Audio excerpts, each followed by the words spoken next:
she'd like to go to see a show, but Miss Cade said no. I'll tell you what you can do. Take me out to the ball game. Take me out with the crowd. Buy me some peanuts and cracker jack. I don't care if I never get back. Let me root for the home team. If they don't win, it's a shame. For it's 1, 2, 3 strikes, you're out at the old ball game.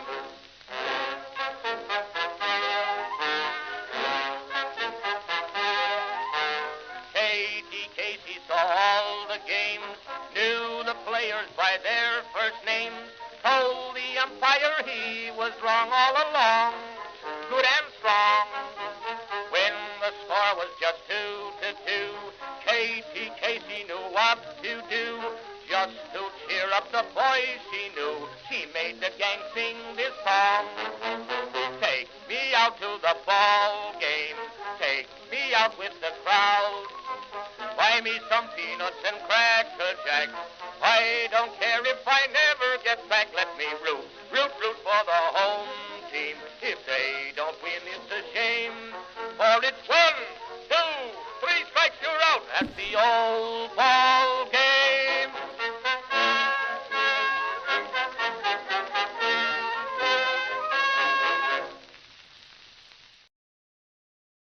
Greetings and welcome to live coverage, I'm too loud, of Orioles baseball. Holy cow, I gotta adjust something. Yeah, this microphone was acting weird earlier. Yikes. Coming in hot. Hold on. Hang in there, folks. I had to adjust something yesterday and now it looks back to where it was before. Thank you. I guess I should have done a test. All right, check. Greetings, folks, and welcome to live coverage of Orioles baseball, where this afternoon the Orioles of Baltimore open their homestand. What? How do I say this? I'm so flustered and very excited and also very disappointed in some news. There's a lot of emotions flying right now. It's opening day. Should have done a test. Yeah, should have. Right. I never do. I've never tested anything before. That's something I should try once. Thank you for that supportive message right out of the chute. All right. Welcome, folks, to live coverage of Orioles baseball. Today is Baltimore's home opener for the 2025 season as they play the first of 3 games against the Boston Red Sox this afternoon. I think that's a pretty good way of putting it. We've got a pitching matchup that will have Cade Povich on the mound against Boston's Newcomb. And right now the Orioles are going through their opening day ceremonies, introducing players, coaches, and staff.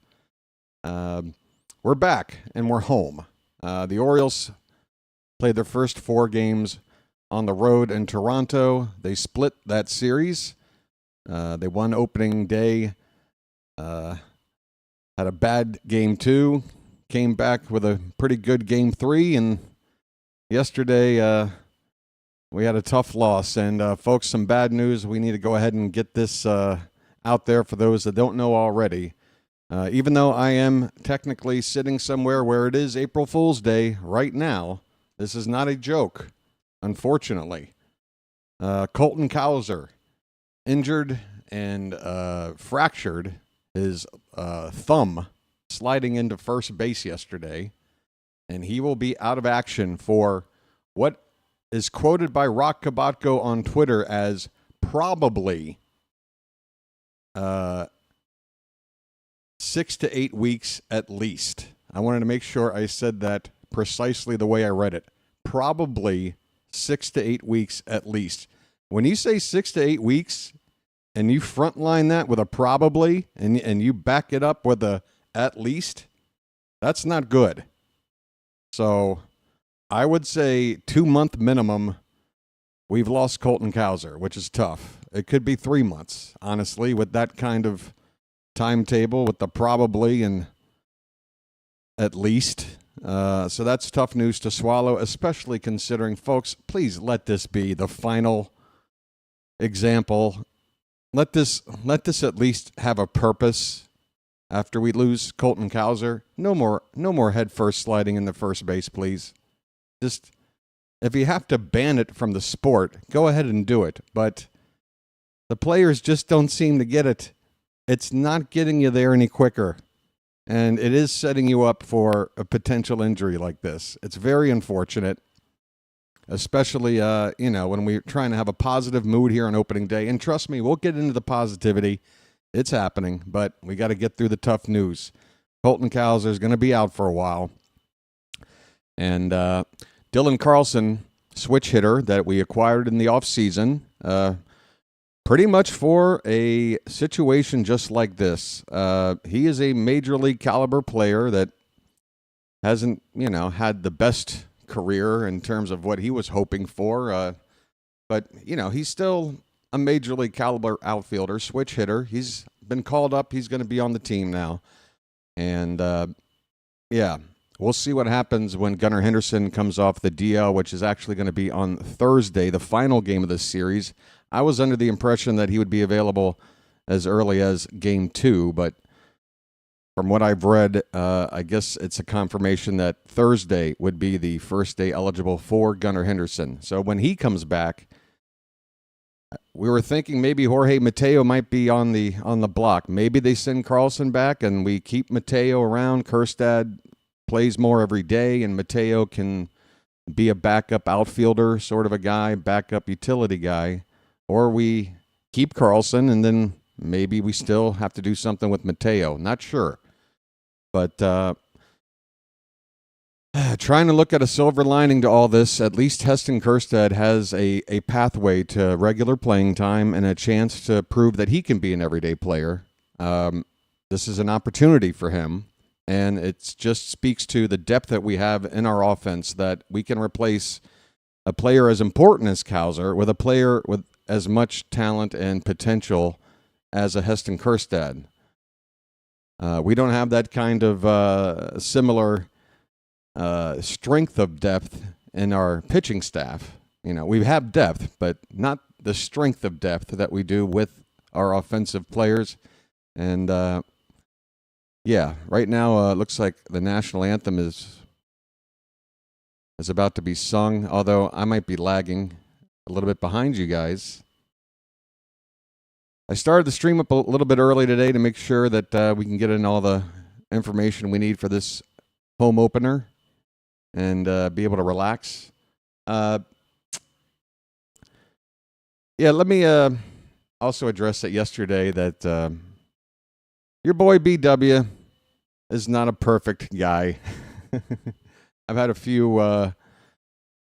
few games I've called where I've had there's some kind of tinny echo.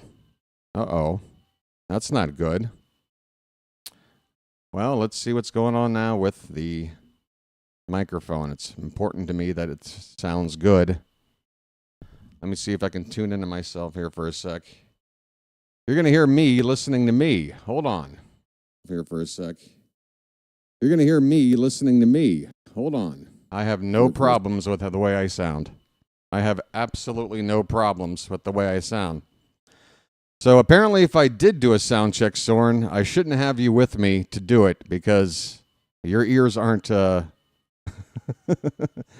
ears aren't good for testing things, apparently. But thanks anyway. Yeah, maybe it's your speakers, man. Good Lord. All right. Back to the show. You know what? I don't know. I'm going to call a ball game today. I'm going to try to have some fun. We're at home. It's a huge crowd. It's a pretty nice looking day at the yard. It's decked out in orange. We got a beautiful young woman here belting out the national anthem as I speak. I want to enjoy the game of baseball. All right. Can we try to do that today, Charm City Chat? Can we try? Can we put our differences aside? Can we put our frustrations aside for a home opener with still 158 games left in this season? I mean, We're 2-2. Hang in there, folks. I need you. You need me. Whether you like it or not. All right? I'm already sweating over here. Oh, by the way, I went out and I got a haircut, okay? I got the beard trimmed. I went out there and I put on the orange shirt. I mean, I did the things. I did the things to, get ready for this. This is my version of like a tuxedo, okay? So, credit to me. Hold on. I can almost pat my back. Not easy. I don't have the dexterity I used to, All right. The team is heading back to the dugout, and I'm sure it'll be a couple of minutes before the starters hit the field. A lot of, okay, so the Maryland college players, couple of ladies, couple of guys. I know I should know their names, but I haven't been following college basketball. I can't really follow all the sports living out here, folks. I can only dedicate it to the one I love the most, and there isn't a close second, folks. It's the Baltimore Orioles. Who's second? Probably the Norfolk Tides, to be honest. Because it's still baseball, it's still Baltimore, it's still what I want to watch more than anything. They're rolling up the orange carpet. There are people all over the field. Kids. We're going to have 4 Terps throw out a first pitch here. Let's see how they do. Queen. All right. I know that name. I've never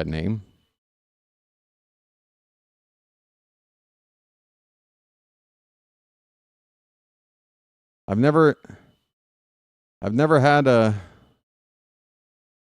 anyone throw out a first pitch while wearing like a, what do you call that? It's like a handbag, sort of a side bag. Come on, that's not. You can't do that in game. You got to treat this like it's a pitch. All right, boy. Here we go. There's one. Here comes another. Whoa, that's a high one. Look out. All right, this guy's got pretty good command, and she's got a pretty good arm, too. All right, take the 2 ones in the middle. Give those 2 a contract. All right, folks, welcome in.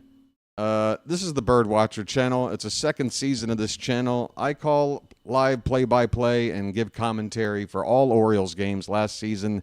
I put my money where my mouth is. I called every single game. I didn't miss one, even though it really is a miracle. It is a Baltimore miracle that I managed to do it. I'm going to try to do it again this year. So far, so good. Building a community here of fellow bird watchers right here in the Charm City chat. Say hello, folks. We are back for a new season. We got some mods in here that help keep things nice and charming. So you'll see some of the rules of the chat here. Unfortunately, I probably haven't been doing a good enough job in going over those things. Luckily, our chat is normally running in such a way where we don't even have to go over these things because you guys are the best chat out there in live streaming sports. Believe me, I go on other streams. You guys are the best. But, as the channel grows, so does the audience. And, as the more people you have, the more you might have a few bad apples in there who need to know how things work around here. But we try to let you know in a nice, gentle, friendly, charming way. Okay? 3 main rules, folks. No politics, no spoilers, and no personal insults. And that includes the players on our team. Okay? That's about it. If there's anything else, we'll tackle it as we go. Those are the main ones. All right, let me go over the starting lineups because they've gone to commercial, and who knows when this game's going to actually start. The Blue Jays opening day game started about 48 minutes after their announced first pitch. It doesn't look like that's going to be the case here, but It is already 35 minutes past the hour. We'll see how far behind I am on this game, but hopefully not too much. All right, for the visiting Red Sox, I don't have the positions here. I'm using the Yahoo page now instead of ESPN, and this is why I use ESPN. It's because the Yahoo does not put the positions next to the players. That is inconceivable. All right, Jarren Duran will lead off and play left field for Boston. Rafael Devers, who has 0 for 16 with 12 strikeouts to start the season. Yikes. He is the DH and bats second. Alex Bregman, brought in this offseason, $40 million a year. He is hitting third and playing third base. Rob Refsnyder, who has yet to feature for the Sox in a game yet. He is the cleanup hitter and playing in right field. Trevor Story, 1 for 11 to start the season.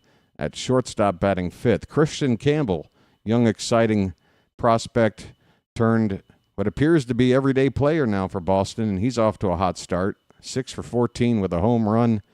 He's playing second base and batting sixth. Romy Gonzalez is at first base, hitting seventh. Connor Wong, the catcher, bats eighth. And Cedon Rafaela is in center field, hitting ninth. For the Orioles, once again, if you're just arriving, unfortunate news, Colton Cowser out at least 6 to 8 weeks with a fractured thumb after his headfirst slide into first base up in Canada yesterday. Jordan Westburg will lead off and play second base. Adley Rutschman will bat second and do the catching. Tyler O'Neill is in left field hitting third. Ryan Mountcastle is the cleanup hitter at first base. Batting fifth is Heston Kjerstad. He'll be the DH. Ramon Laureano gets a start. He's in right field batting sixth. Ced Mullins hits seventh and plays center field. Ramon Arias is at third hitting eighth, and Jackson Holliday will round out the lineup playing shortstop and batting ninth. Elton John, what are you doing, buddy? All right. Now the question is, how far behind is the game? Yeah, so folks, if you're watching along with me, if you're new to the channel, or even if you're not and you need a reminder, if you are watching along on your TV, and if you're ahead of me, there's a way to make that not such a big deal. You just pause your game there. Allow me to catch up. The best way to do it is first out of the ball game, perhaps. As soon as that out is recorded, you pause your game, allow me to catch up, call the out, you unpause, boom. Good to go for the rest of the ball game. Easy peasy, lemon squeezy. All right. How you doing, Charm City chat? Froggy's here, El Duderino, Michael, Robert, Soren and Rob, Ms. Janet Hill, Dingleberry, Mazzo, Mr. Lewis, saying, let's go Red Sox. Welcome in, buddy. Welcome in. You're going to be drowning in charm over here, my friend. Dwarven Darkness, ready to go out on the town. All right. If you're going out to the club tonight, let me know. Where you from? Baltimore. What? Baltimore. Baltimore? What's that? Look, it doesn't really matter, all right? Mr. Bill, good to see you. Mr. Lewis. Folks, we got a packed yard here. Why can't we have the yard looking like this for every single game? I hope, despite a tough game yesterday and the tough loss of Colton Cowser, the team can rally here with this giant crowd. We got Cade Povich on the mound. I'm really looking for him to make that leap for us, that leap that we need from our pitching, from somewhere. I'm hoping it's going to come from Cade. That was my giant, what's your way out there prediction on this season, BW? My prediction is Cade Povich pitches his way permanently into the rotation, makes 25 starts or more, and leads the team in wins at the end of the season. That's my crazy prediction. Could he do it, folks? Well, he could make me look smart with a nice start today and a win here in the home opener against the Red Sox number 5 starter. So honestly, this really is a big game for us to try and win because you got Garrett Crochet going against Zach Eflin in Game 2. And even though Eflin gave us a really nice start and a win on opening day, quality start, Crochet's a tough cookie. We don't know how well we're going to hit off of him. And then Game 3, we're throwing Charlie Morton back out there for his second start, and he didn't instill too much confidence in us after his debut. So let's go ahead and get this first game in our pocket. Let's get a good start from Cade Povich. All right, folks, this game's about to get ready. Povich is on the mound, and Jarren Duran is stepping up to home plate, folks. We're back home in the city of Baltimore, and we're ready for baseball. First pitch of the day is just a bit up and in for ball one. I'll take it over here, but I still need to make some adjustments to get this scoreboard, which we're now going to be using Yahoo for. Duran hits this next pitch to left field, backing up, backpedaling, and all the way to the edge of the track is Tyler O'Neill, who makes the catch. As we get a look at the new left field, I wonder how much farther back Tyler O'Neill would have been to the track on that catch last season. But that is a fly ball out to begin the ball game. Rafael Devers, once again, 0 for 16 to begin the season. Let's keep it that way. First pitch here, and come on, Blue. You can't be doing that to us. Where's that pitch? That looks good. It's called a ball. 1-0, a curveball or a sweeper. That's a sweeper that stays above the zone, and the count is 2-0 on Devers. Whoops, didn't want to do that.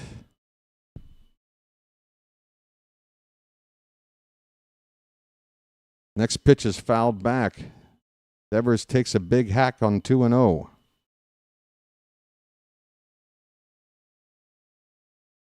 I'm getting us here in just a sec. Yeah, it looks like this tracker's a little bit ahead of us. And here's a swing and a miss. Count even up at 2-2 as Devers swings through a fastball from Cade Povich.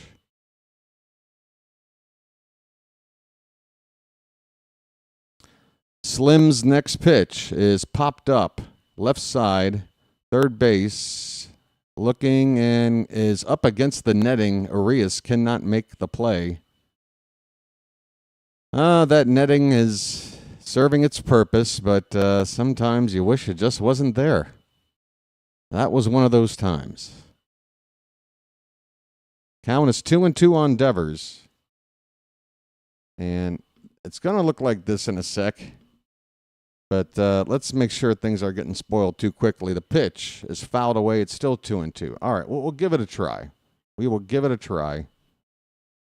There is the pitch tracker. Looks like we're going to have a couple more pitches in this at-bat. And what do we have here? Oh, I think the umpire indicating that Povich needed to give Devers a chance to settle in the box. It's 2-2. One out. We're just underway here, top of the first. Pitch. Up and away for ball three. Full count.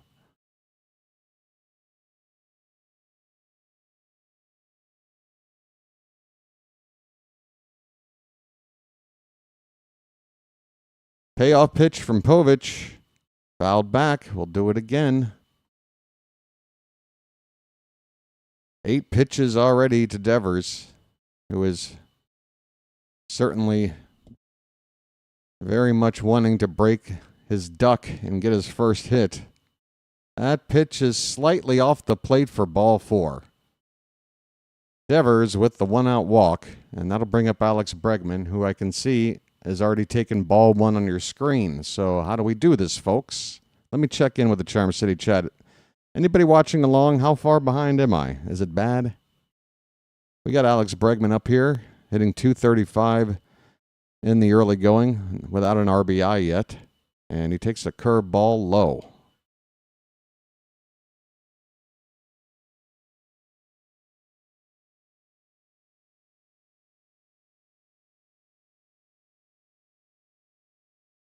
This ball's hit threw into left field for a base hit. Tyler O'Neill will get it back in quick. Devers took a big turn from second, but holds up. And Bregman hit that ball 106 miles an hour off of that Povich pitch. Right out over the plate. 2 men on for Boston with 1 down. And what's that? ESPN 1 batter? What? Say what? Pitch. Here's a curveball for a called strike to Rob Refsnyder. Right-handed batter playing in right field today. Has not featured yet in a game for the Red Sox. Not sure if he was on the injury list or what, but he's in there today. He fouls the next pitch back, and it's 0-2. All right, Povich, we're up to 15 pitches, just 1 out so far. We got a couple runners on here, but we're ahead of this guy 0-2. Let's try to make this a quick out. Or a quick 2 outs. 0-2 pitch is high. 93 on the fastball.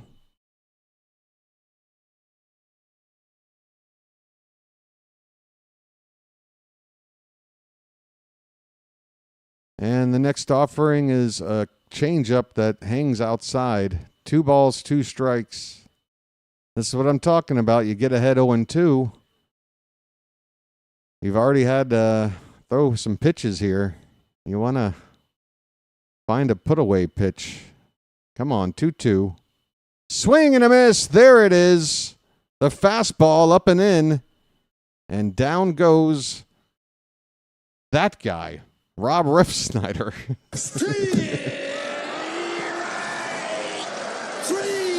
Well, y'all come back now, you hear? Okay.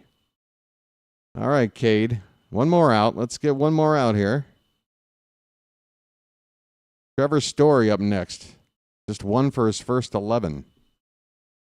Hey, that guy. A little behind, but I'm always a little behind, right? Here's a curveball that's called a strike. Nice cheer from the crowd on that first pitch strike from Povich. Devers at second, Bregman at first. The 0-1 to Story is a curveball fouled off to the left. 0-2. Oh, I'm a little behind the scoreboard, right? It looks like we're about to get out of the inning, folks. I will check and see if there's another version of the game that is a little bit quicker. But this might be the best we can do. Best I can do. I hate saying we when it's really just me. Here's a swing and a miss. Povich gets the strikeout. Well, y'all come back now, you hear? The Red Sox leave 2 men on base. Povich works around a walk and a hit. We go to the bottom of the first. Red Sox nothing, and the Orioles coming up to hit in our yard. Let's go.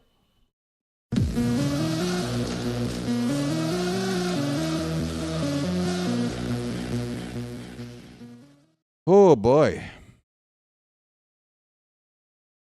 What's that? What's that about me? My clean shave is a little behind the times. I don't know. All right. What's on my mind? I don't know. I'm a little bit distracted, folks. I don't know if you knew this, but we had an earthquake out here in my part of the world. Happened a few days back. I know how most people, it's normal. You know, you hear something in the news, maybe in the moment it's a bit shocking, maybe in 24 hours you're still kind of lingering on thinking of it. Then you move on because that news cycle just keeps on moving, doesn't it?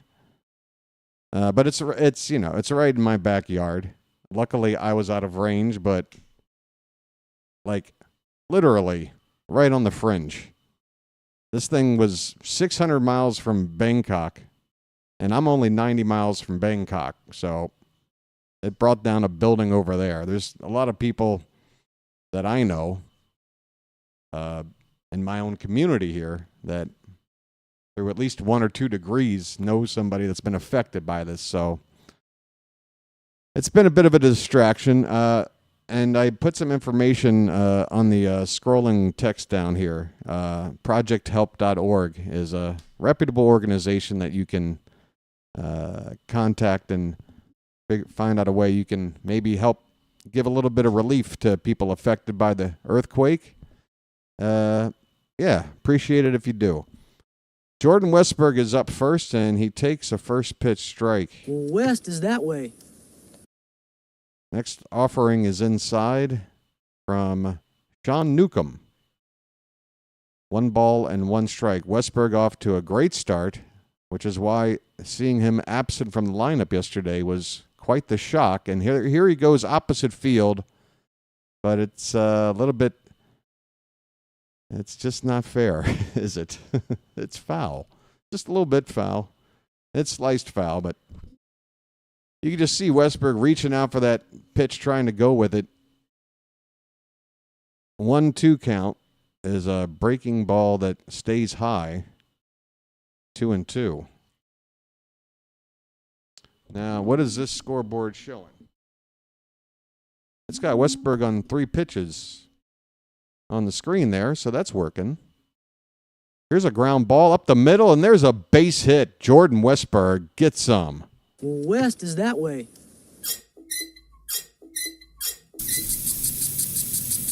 The Wild Wild West. The Wild Wild West.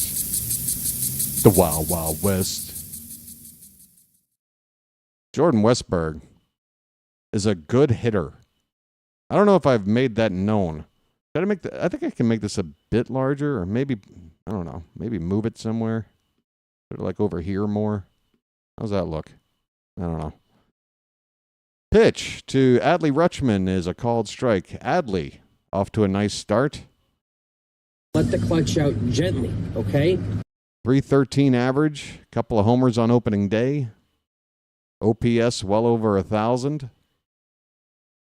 Batting from the right-hand side against the lefty Newcomb, he takes a cutter low and in for ball 1. 1 ball, 1 strike on Adley Rutschman, who could be, who knows? It's not like he had a bad year by his standards, but he had such a good first half that a terrible second half still ended with pretty good numbers. There's a line drive base hit in the left field. Solid stroke from Adley Rutschman. Very, very promising start here for the Orioles. A couple of line drive hits. Westburg and Adley are on. Let's get this going.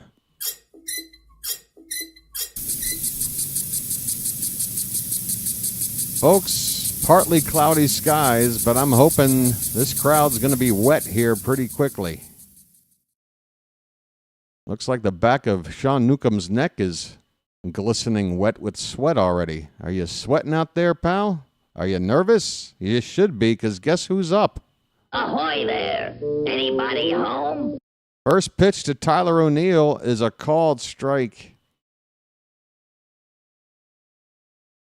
Tyler O'Neill mashes lefties, and there's one on the mound for the first time as a starter this season. Let's see what he can do against Sean Newcomb. The 0-1 pitch is blasted to left.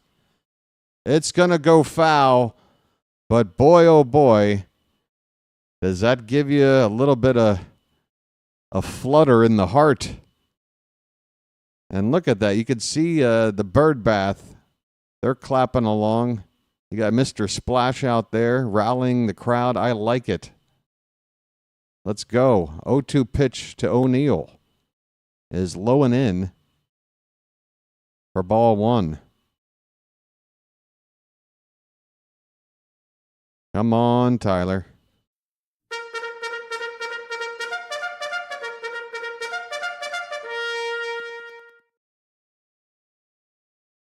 One ball, 2 strike pitch. Breaking ball stays above the zone. 2-2. Come on, Charm City Chat. Our new left field is just begging for Tyler O'Neill to drop a ball in there somewhere. Pitch. That ball's hit hard and through for a base hit. And coming around to score is Westberg. The Orioles have taken the early lead. 3 straight hits. It's 1-0 Baltimore.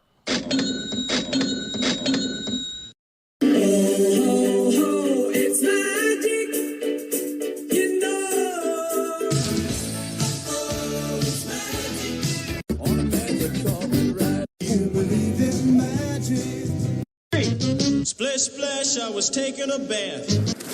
Folks, it's getting wet around here. Don't bother with the umbrella. Let's have some fun in the rain here. All right. First and second, still nobody out, and here comes Ryan Mountcastle. I heard he can hit a lefty from time to time, too. Okay, mount up. He checked swings on a pitch in the dirt, and he went around for strike 1. Mountie a little too excited there. So am I. Barely contain myself. Folks, 3 straight hits to start things. All of them frozen ropes. Well, they seem to be getting hit harder with each one. Come on, Mountie, what do we got? 0-1 pitch. Swung on, left field.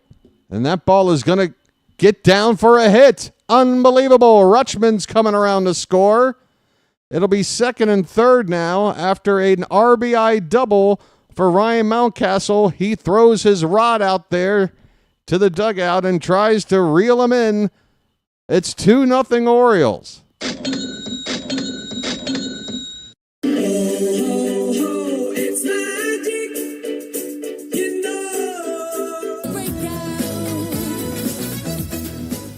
Folks, my goodness, I've got wrinkles in my fingertips. It's too wet over here.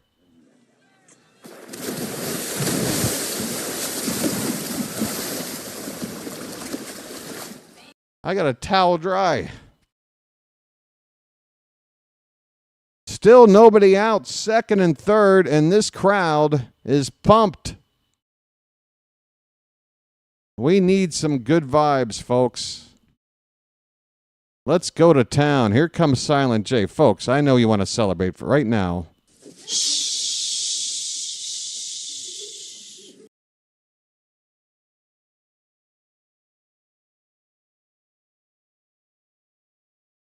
Oh and 1 on Kjerstad. Low and away, a ball and a strike.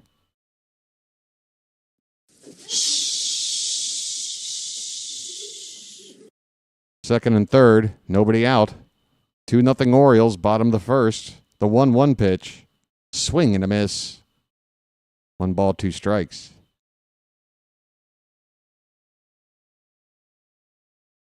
We have Kreskin in the chat today. Thanks, Kreskin. And the 1-2 pitch is a called strike 3. Folks, give credit to Kreskin, who, you know, with those magical powers should be placing bets all day and living a life of a billionaire on a private island somewhere, right? Because, yeah. Okay, gotcha, bud. 1 out here is Ramon Laureano. Ramon just threw a rock at me. Well, that's not good. Here's the first pitch, low. Laureano last season in 98 games hit .259, 11 homers, 33 driven in. He's got a big RBI opportunity right here. The 1-0 pitch is lifted foul and out of play. 1 ball and 1 strike. All right, so we made the first out with Kjerstad. Laureano is in here to be productive against lefties. You got second and third, 1 out. You got to get at least one of them in. Pitch. Taken for a strike. It's 1-2. Show us something, Ramon. Hit .305 against lefties last season with an .869 OPS.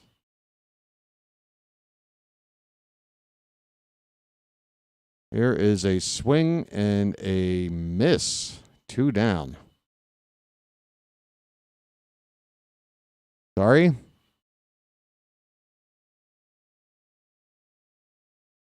What's way off? What now? What is it? Can we enjoy a ball game? What is it? What's going on now? Said Mullins is up. Folks said now you know what to do. Hitting .313 and leading the club in RBI. At least he was until this inning. I'll have to make sure that's still the case. Takes a first pitch inside for ball 1. And the next offering is outside. 1 ball, 1 strike. I'm going to have to go to the dentist. This sucks. I can't speak certain words or syllables or sounds or whatever without this tooth stabbing me. Mullins gets into one, folks. This looks good. Mullins is going to clear the bases with a 2-run double. It bounces up against the wall in right center field, and the Orioles have doubled their lead. It's now 4-0. Said. What'd you say?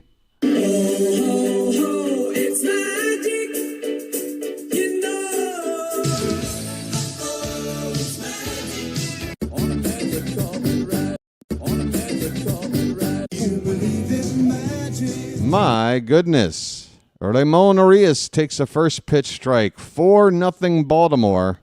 Said Mullins, RBI machine.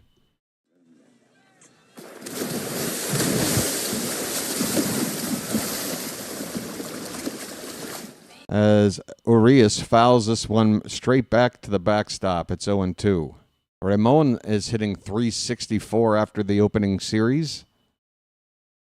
Here's a guy who this time last year, fans were clamoring to just outright DFA him to make room for Kobe Mayo. That seems a bit silly in hindsight now, doesn't it? As this curveball is left outside, a ball and 2 strikes to Ramon Arias. This goes to show you, folks, sometimes you don't want to give up on your players too fast, right? And there's a swing and a miss as Arias strikes out to end the inning. But the Orioles come up with a big score. A 4 spot here in the opening frame of the first game of the year at Camden Yards. After 1 inning of play in Baltimore, it's 4-0 Orioles.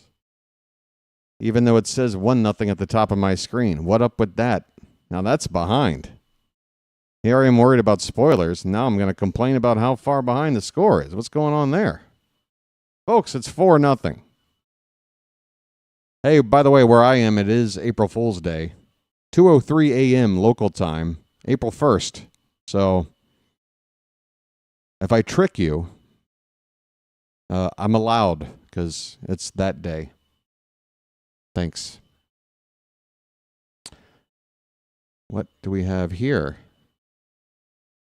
Hey, David in France. How you doing, buddy? You missed a great inning. Oh, by the way, because it is now technically... Oh, I need to fix something. Hold on.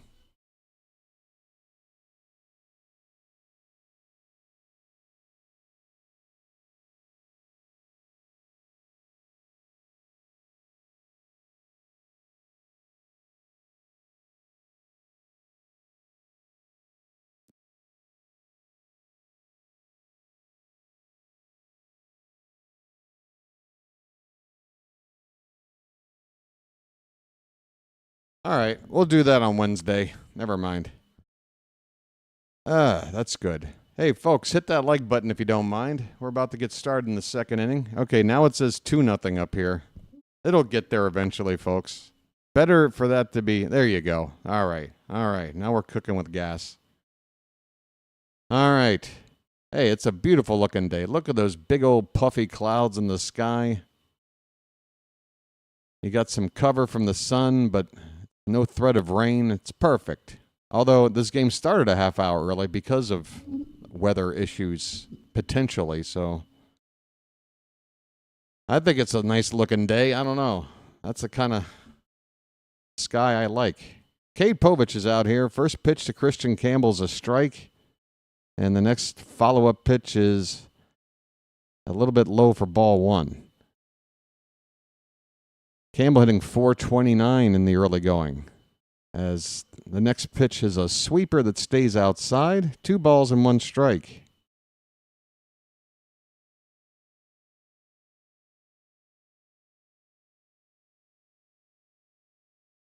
Slim with a curveball that stays up and away. He falls behind 3-1 now.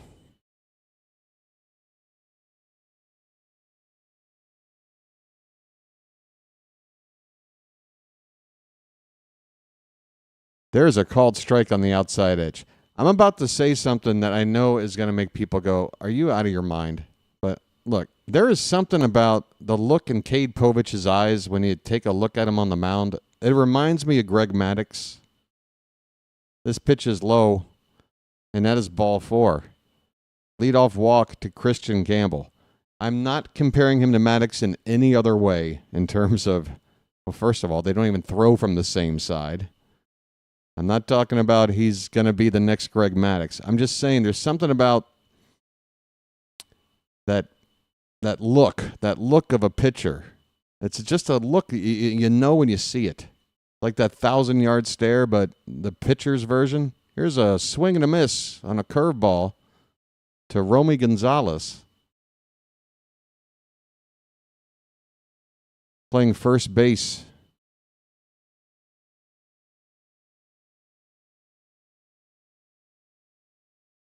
Okay, I'm in love. I admit it. Here's the throw over to first. You know why I'm in love, David? Because Cade Povich's story for me resembles the way I fell in love with the team, which was his start, his beginnings, his origin story was so bad. He was so not ready, and now he just looks ready. I say this as he gives up a base hit into left field, and he now has 2 men on base with nobody out. Look, I'm singing the praises of Povich before we even see what happens today, but I'm just excited. I need to believe in this kid. I need to believe in him. Connor Wong is up next. 083 in the early going for him. All right, Cade, we got to lock in now. 2 on, nobody out. Make me look smart. There's a first pitch strike, well placed on the outside corner, just above the knees.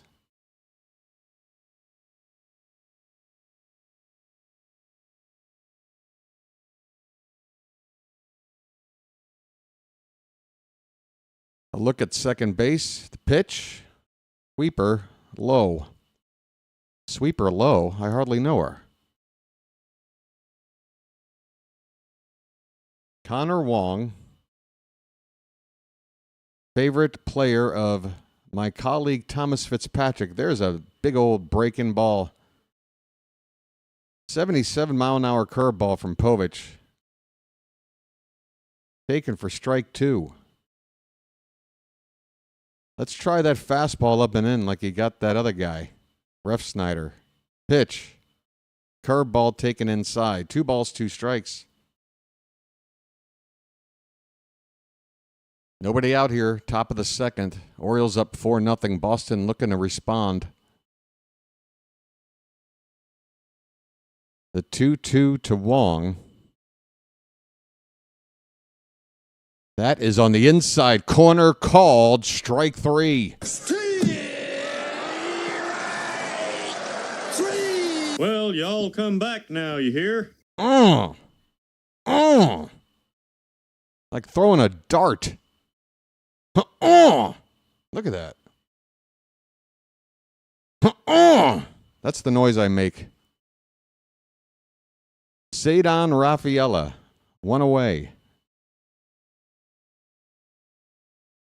Povich looks at second, looks again, and the first pitch is a curve ball swung on and missed. That one wound up in the dirt, and Rafaela had no chance. Come on, Povich. Let's get out of this jam now. He's thrown first pitch strikes to 6 of the first 9 batters he's faced, and another curveball swung on and missed. That one was in the zone. Still couldn't hit it. Come on, Cade.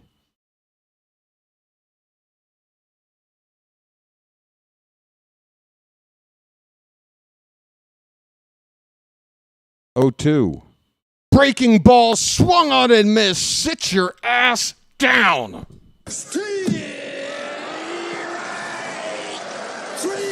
Well, y'all come back now, you hear? Oh, boy. Your boy's got a half chub. You think I'm in love? I got a half chub right now. Let's go. 2 down. Let's get out of this. Let's go. Pitch up and away to Jarren Duran.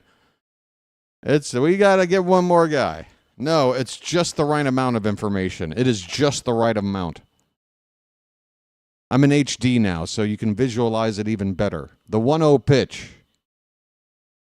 Lifted in the air, left center field. This could be trouble. This is trouble. It's off the wall, and it's stuck in the wall. That should be... Don't pick it up. Why did they pick it up? That ball was wedged in the bottom of the wall there. You shouldn't have picked it up. You should have put your arms in the air and said, whoa. That's a 2-run triple for Jarren Duran.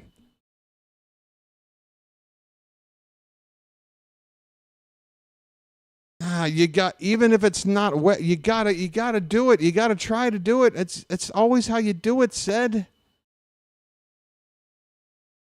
There's maybe been one case in history that I can remember in a situation like that where the umpire ran all the way out to the outfield, went to reach for the ball and said, look, I can pick it up without a problem.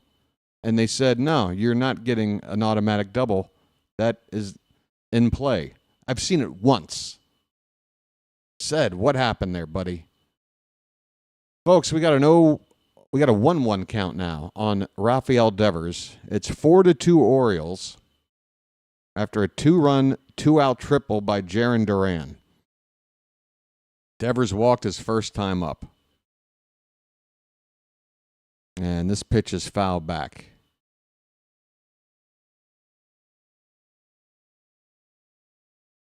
I cannot remember the player that was involved in that one. Yeah, it's so famous, the play I'm talking about, where they actually had the umpire go, no, that's still in play, dude. It's like, again, I've seen it once. Because as soon as you see that ball just stop, even if you can just kind of pick it up, you just go like this, and they will call it a double. They always do it. That was a mistake. It would be 4-1 with runners at second and third right now, wouldn't it? So that cost a run, and an additional runner moves up. I mean, ugh.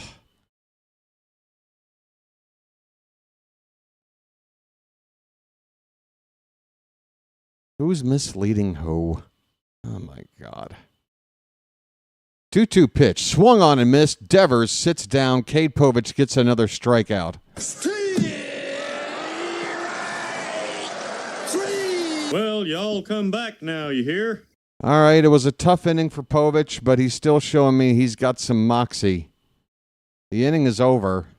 It should be 4-1, but whatevs. We'll take it. We move on. Bottom of the second coming up, 4-2 Baltimore.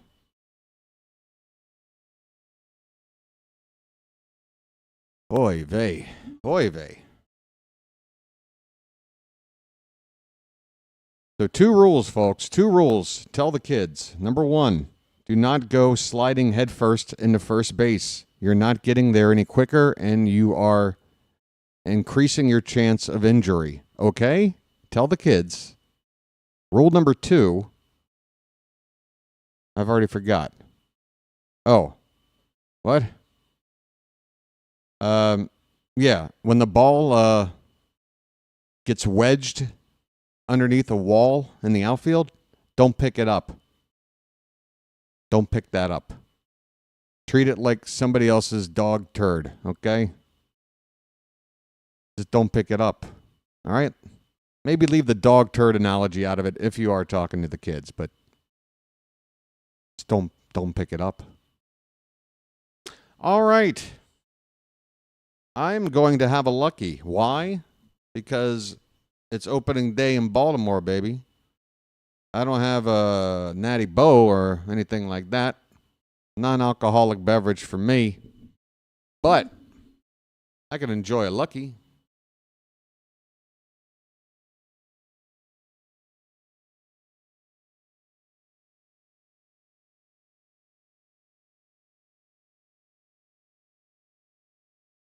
It's going to be Jackson Holliday to lead things off for the Orioles.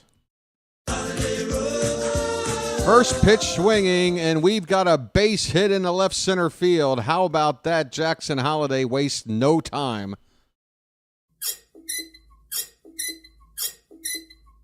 Didn't even give me a chance to open the back door for this cigarette. Hold on, Jackson.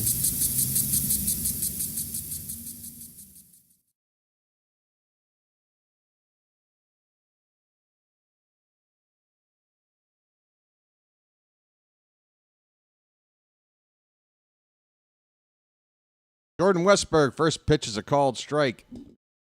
Cut fastball from Newcomb.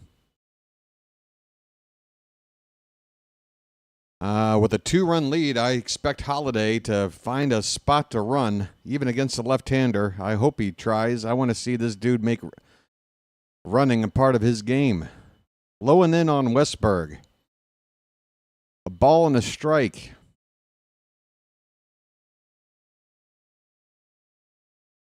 Of course, we've got some good hitters coming up as well, so not completely necessary. But there goes Jackson. Let's see it. He is out. Crap. Son of a...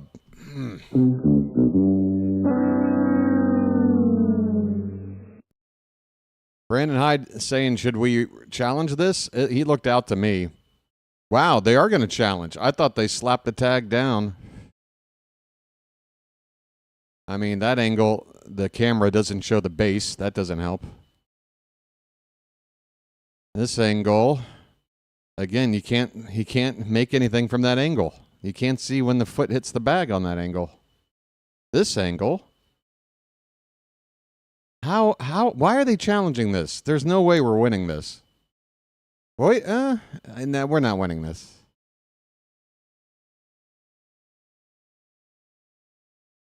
The problem is his foot, his foot comes off, but the glove comes off as well. You'd have to go frame by frame on this, which they have yet to do. And maybe, like, if you analyze this like the Zapruder film, you might be able to figure out how this could be overturned, but I don't think the prospects are good for Jackson on this.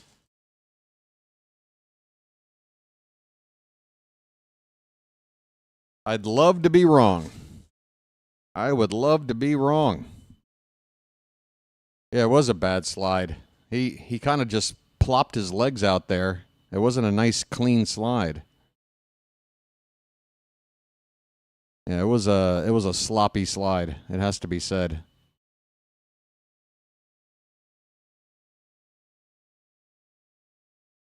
I mean, the longer it takes, the more chance you have of this being overturned. They're looking at it. Here comes the call. Call stands. I mean, I don't know why we challenged. I don't know.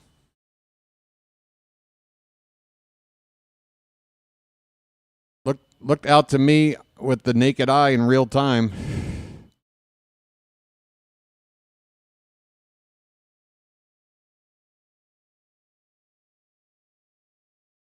Well, that was wasted. Here's Jordan Westburg with a 2-1 count. And the next pitch is outside for ball 3. Well, that really sucked. Luckily, our offense is so damn good, we're going to put more runs up on the board anyway. Let's go. Come on. 3-1 pitch. Outside for ball 4. Damn it. Could have had 2 on now. Jackson would have been at second. And now suddenly everyone's going to say, why are we running in these situations? Jackson's going to learn, hopefully. First of all, it was a bad slide. If he slides better than that, there's a chance he's safe. But still, Adley Rutschman takes a curveball, and man, I'm happy he didn't swing at it. It's a strike, but that one just snuck into the edge of the zone on the outside corner at the knees. 0-1 to Rutschman. Runner at first, 1 out. Next pitch inside. I hear something in the crowd out there.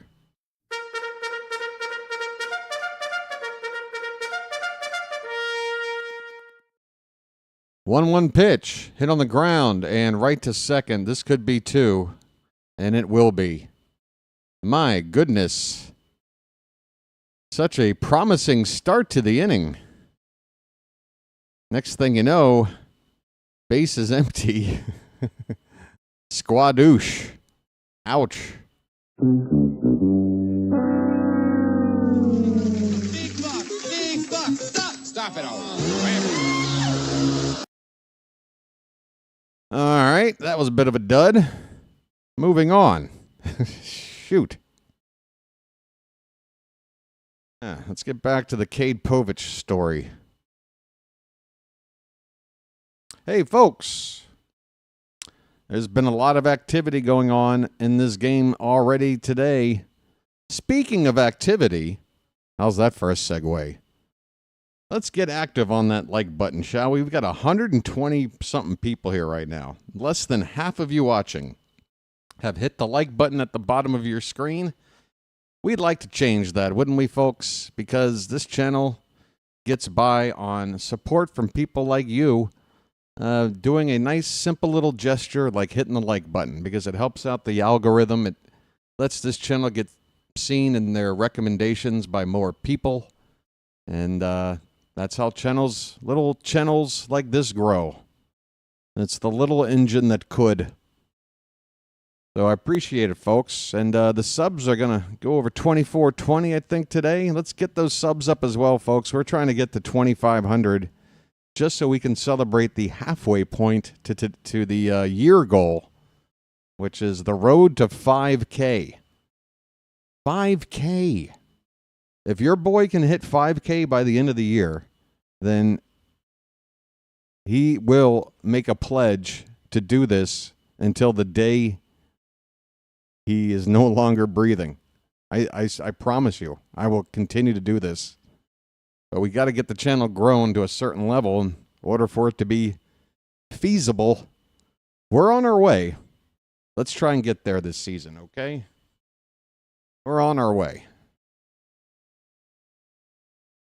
All right, Cade Povich hits the outside corner with a called strike on a fastball to Alex Bregman. We're underway, top of the third. Look at this giant crowd.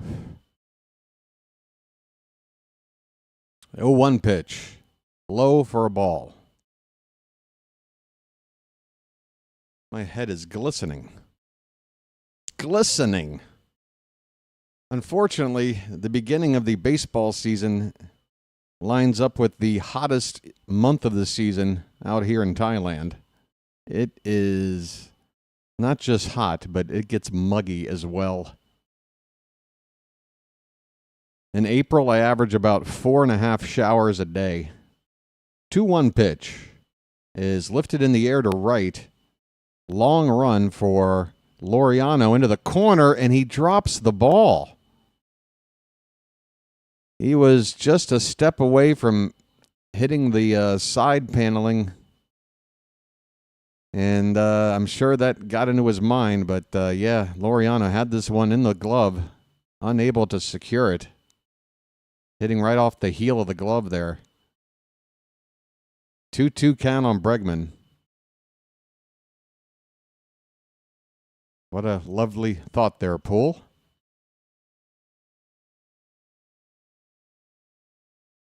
This pitch is low. Full count.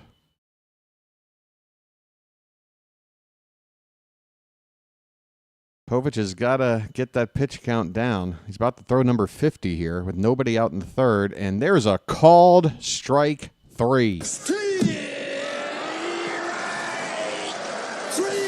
Well, y'all come back now, you hear? Alex Bregman is a good hitter.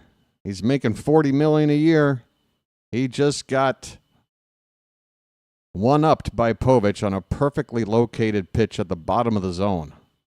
Rob Refsnyder takes a sweeper in the dirt for ball 1.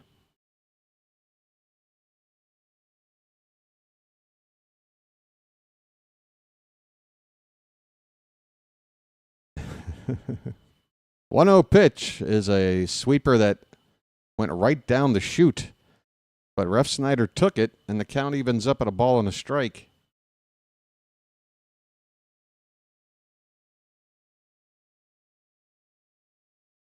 That was what I was saying about, if it's not your turd, don't pick it up. Don't pick up some other turds. Here's a swing and a miss. 2 strikes on Refsnyder.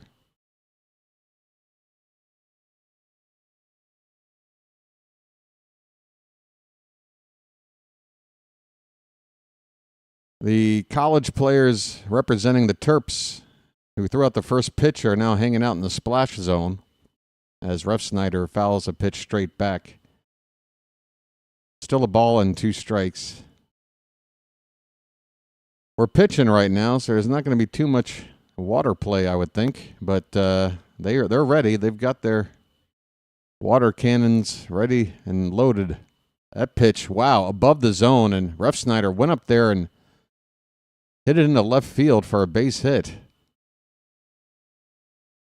Refsnyder going above and out of the zone. Can't really fault Povich for that.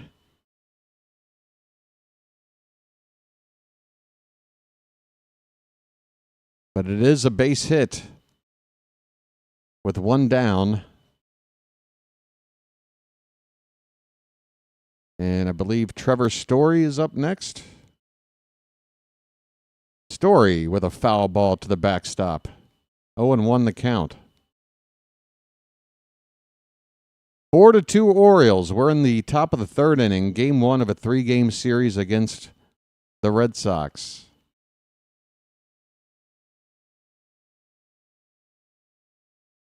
Oh, 1 pitch coming. And it's taken inside. 1 ball, 1 strike.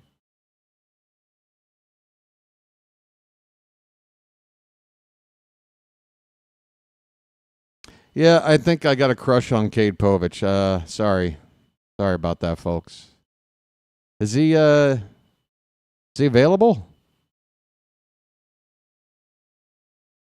Is he already hitched? What's the deal?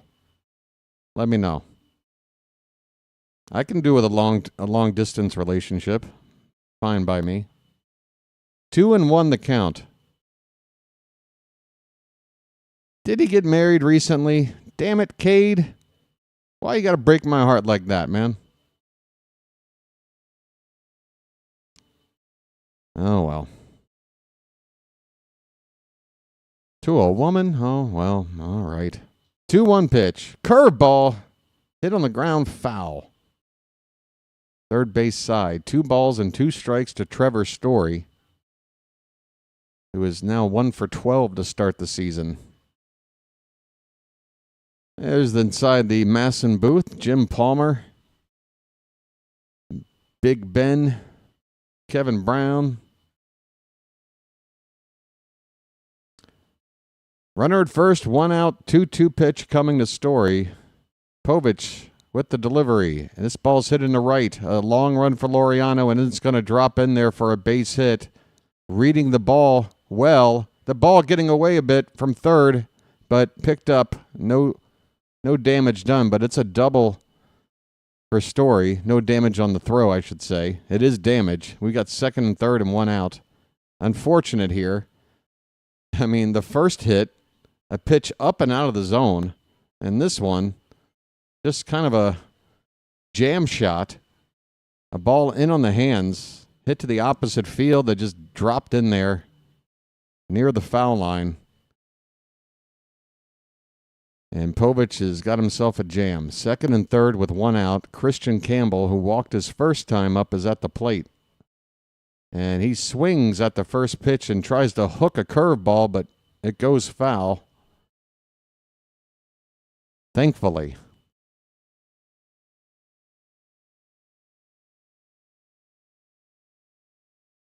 Second and third. One out for the Red Sox. The Orioles trying to protect a 2-run lead. 0-1 pitch is fouled back 0-2. All right. 2 strikes on Campbell. We need another strikeout pitch.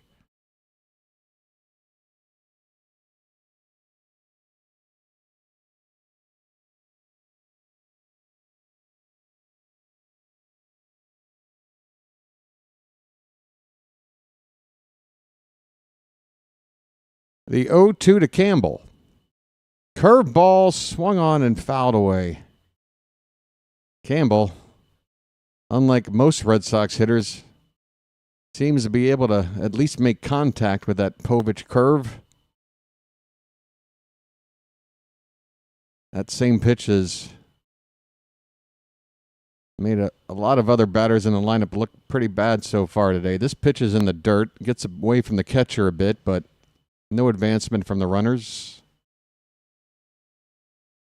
1-2 the count on Christian Campbell. Last year, the Orioles averaged over 28,000 per game. Season before that, 23,000. Season before that, 16,000. We're on a nice trajectory. That ball's right up the middle, but the second base, it's going to score a run, but thankfully, Jordan Westberg was shaded toward the bag there. That ball looked like it was going to go right up the middle for a base hit that would have tied the ball game. But good positioning for Westberg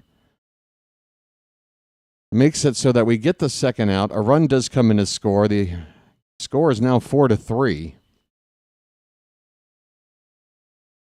But at this stage, we just want to get this final out and keep this lead. Try to put some more runs up. Romy Gonzalez goes after a pitch. Down the right field line, Laureano with a long run. Again, this time it's out of play. Tell you, Laureano getting in some sprints early in this game.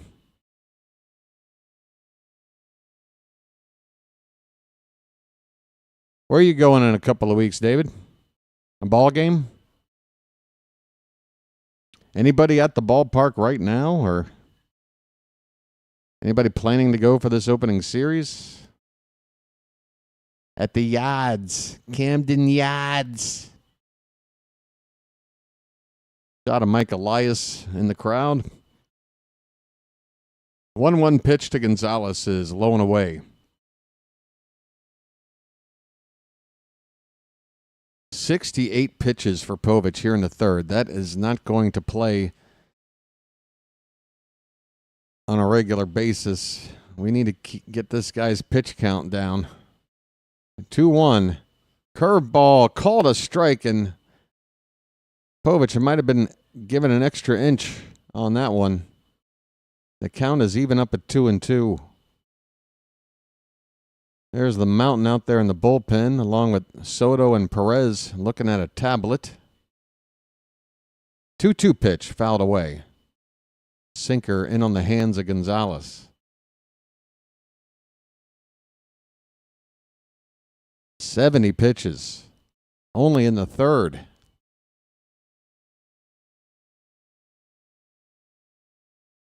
2-2.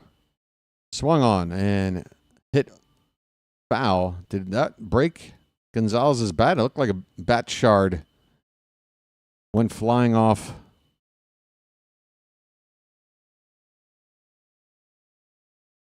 Okay, so it does look like some more ominous clouds are starting to roll their way into the skyline now. I can see why they wanted to move this game up. 2-2 pitch.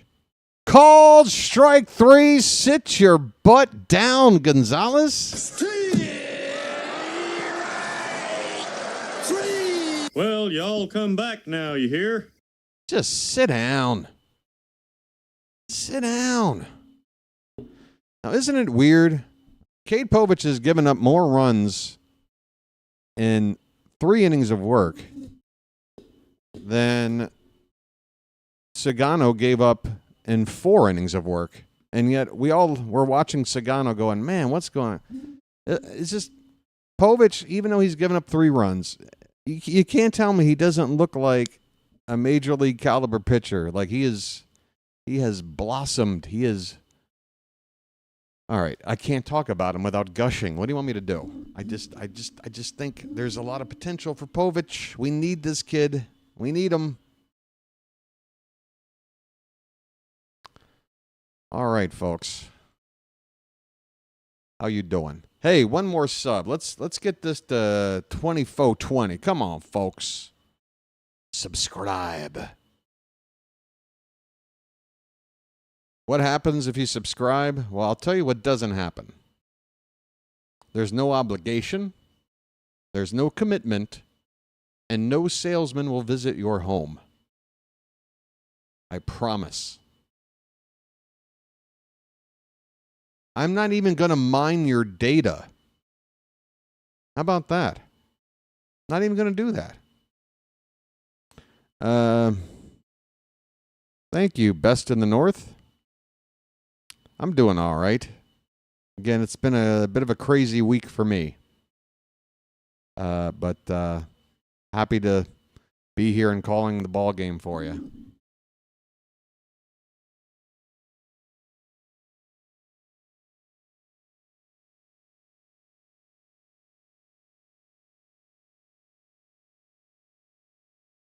All right, let's get some runs. First pitch here to Tyler O'Neill is a cutter that is called a strike. Tough call, but we got one our way. They got one back. Ahoy there! Anybody home? And the next one is hit in the air to right along the foul line. It's going to drop in for a hit. Tyler O'Neill, are you hustling? No. Apparently not. He is at first base, but hey, we'll take a leadoff single. We'll take it. Whoops.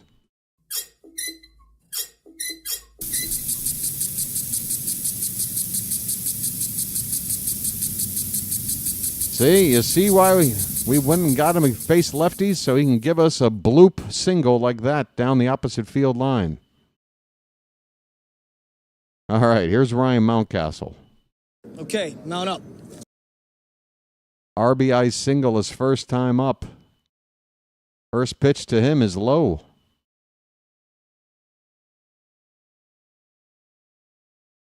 I say we get these runs back.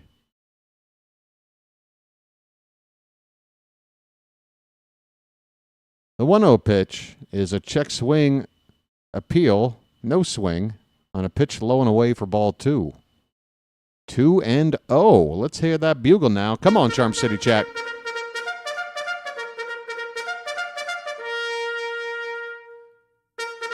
Uh-oh, the pitch. Breaking ball up and away, ball 3. All right, let's try that again.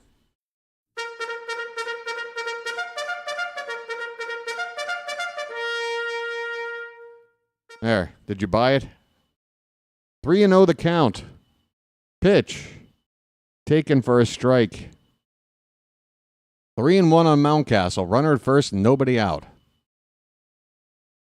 Newcomb has 45 pitches so far.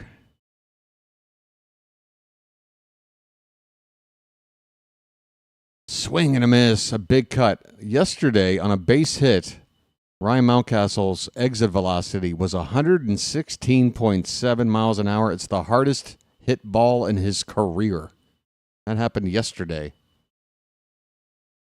Payoff pitch is up and away for ball 4. Take your base. I'm walking here. I'm walking here. All right, 2 on and nobody out. And Heston Kjerstad, who was caught looking on a 3rd strike, needs to do something to help the team here. 1st and 2nd, nobody out. This is a situation where I don't want a guy trying to swing for the fences. I want a guy to try to focus on moving runners up. That's me. I don't know. I'm an old fart. First pitch.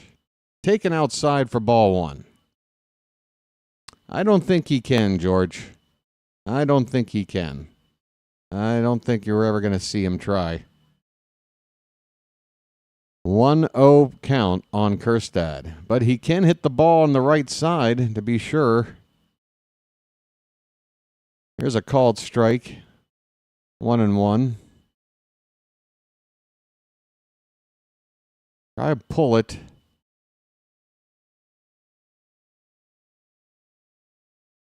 Here's a swing and a miss on a slurve. Count as a ball and 2 strikes.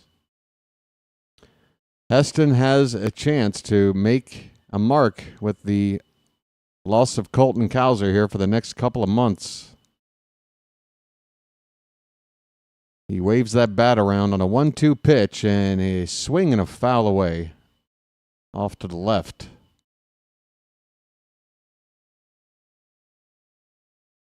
Man, I love a packed ballpark. Look at this kid. Look at this precious little kid. And look at the big boy. He's got a tray of nachos, little kid with a ball. Everything you want, folks. His pitch is oh, come on, Blue. It's low. Why don't you wake up and smell what you shoveling? That's a 3rd strike called for the 2nd time today on Heston Kjerstad. This time, he got screwed. Low. Here comes Ramon Laureano. Ramon just threw a rock at me. He struck out his first time up. Come on, boys. We had a rally that got started and went nowhere. We can't let that happen again. Let's go. 2 on. First pitch is up and away for ball 1. Oh, take it back over here, I guess. Well, I would. Let's wait a moment. The 1-0 pitch is a chopper to short, a flip to second for 1, over to first. Double play. Good grief.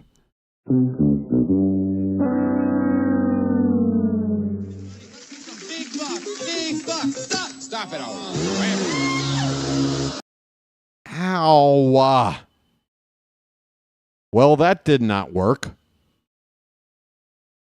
That's the first 3 innings of the game, folks. How's that? Good Lord. How many twists and turns for a 3-inning game?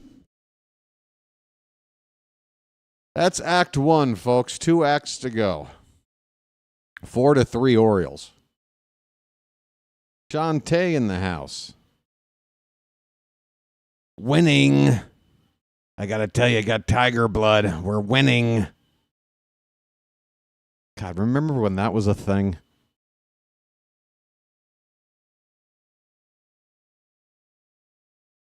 I want that on my tombstone. Charlie Sheen's quote, winning.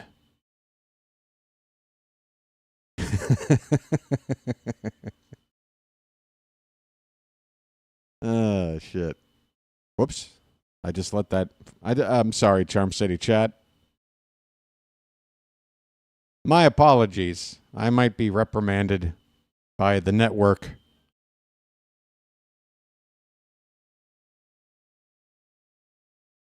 Four representatives of men and women's college basketball for Maryland Terrapins throughout the first pitch. Fellow by the name of Queen, another guy, couple of ladies. I don't know them, but, you know, go Maryland, you know. What was it, 2002? Steve Blake, Juan Dixon, championship team. I remember.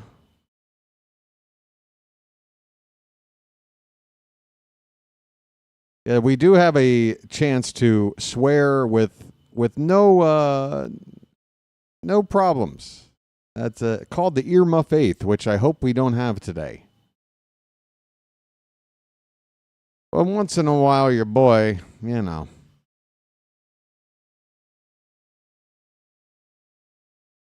What can I tell you? I grew up. I'm I'm a kid from the streets, all right? I came from the school of hard knocks. Or I was a suburban latchkey dork. I don't know, one of the two. Here's a swing and a foul away by Connor Wong. Cade Povich is out here in the fourth inning. 2-1 count to Wong to lead off the inning. A little bit redundant. Next pitch is up and away. And Povich can't keep getting into these deep counts. It's only going to be 4 innings for him.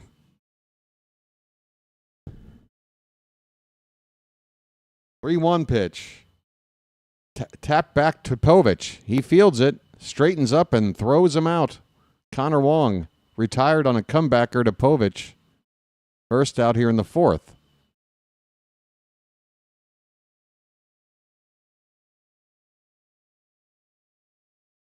Talking about Povich's changeup and how he's taken a few miles off the pitch, and it's got more movement to it, more vertical drop.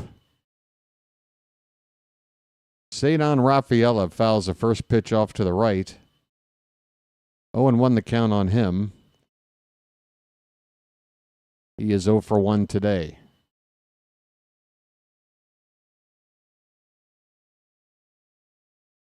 Povich's next offering is a curveball swung on and missed.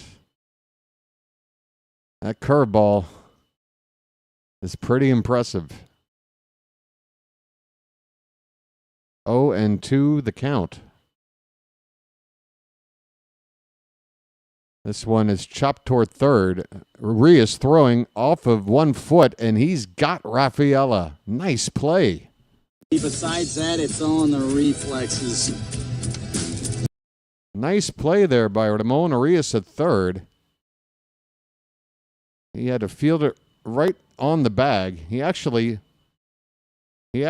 planted his foot on the bag when he threw that ball, as if he was doing a force-out double play with the runner trying to hit third base. It worked. 2 out, and Jarren Duran looks at a called strike at the knees.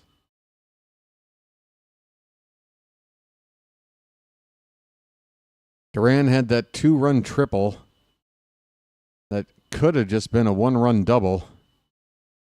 But, ifs and buts were candy and nuts, and I guess you'd have some snacks at your disposal. Is that how that expression goes? The 1-1 pitch is fouled away. 1 ball and 2 strikes to Jarren Duran.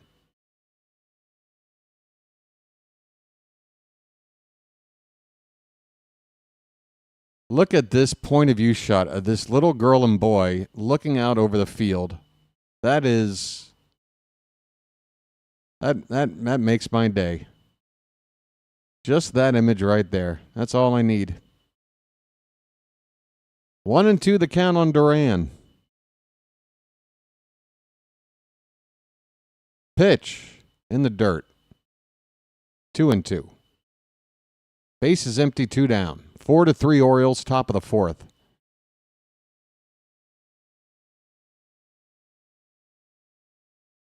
I'm watching Masson right now. I'm listening to Kevin Brown. Here comes the 2-2. Outside, full count. And the next pitch for Povich will be number 86. What are we going to do for the 5th inning? Payoff pitch, swung on and fouled back.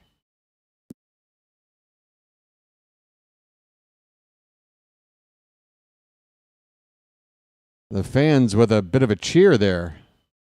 Give that fan a contract.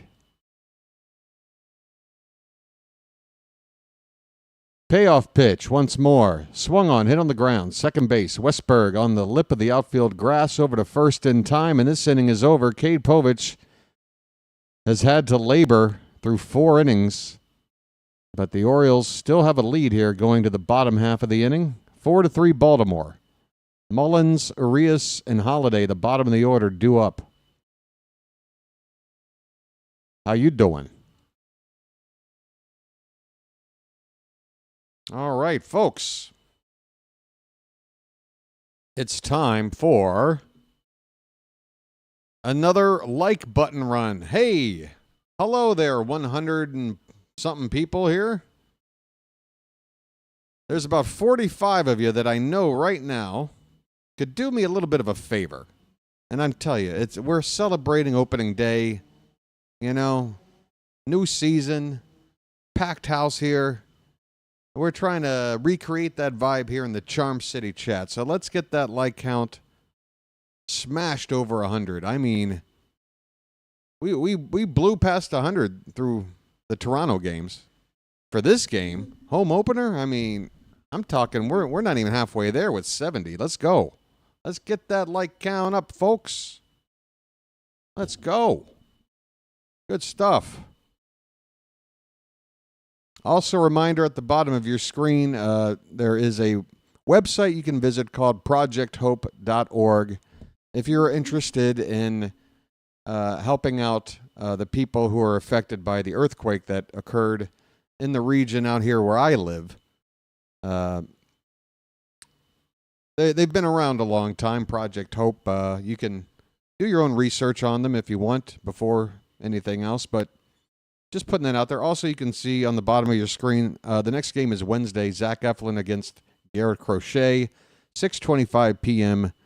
Will be on the air here. First pitch will be about 10 minutes after that.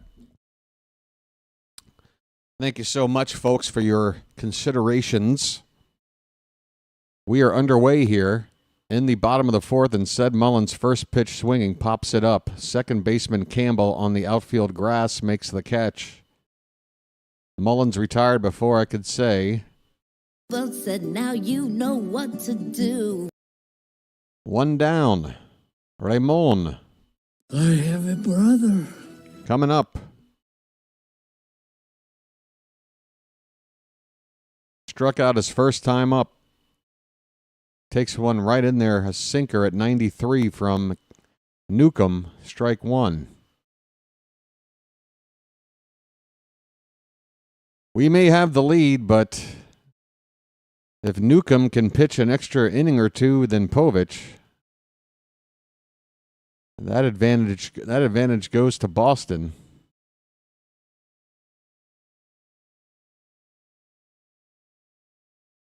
Oh, and 2 the count on Arias now. Pitch. Fouled back. Jackson Holiday picks up the ball and tosses it back toward the dugout as that ball landed right next to him on the on-deck circle. Another 0-2 is up and away with a slurve. A ball and 2 strikes to Ramon Arias, who's off to a nice start at the plate and made a nice play in the last inning. In the field, this pitch is low and away, 2 balls, 2 strikes. 60 pitches for Newcomb at this point. Matt Bowman is getting up in the Oriole pen. And the Red Sox have action as well. Weissert. This ball is hit into the right field corner, but it's just foul. A line drive.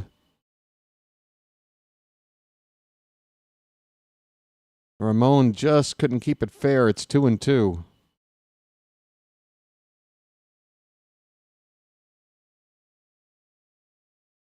Here's a curveball hit on the ground and through the hole on the left side, a base hit. And that ball slowed down because a glove got to it.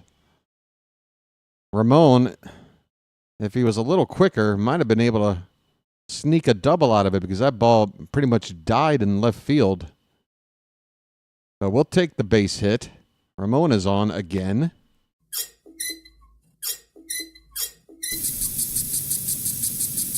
Here comes Jackson Holiday. First pitch is a slurve up and away for ball 1.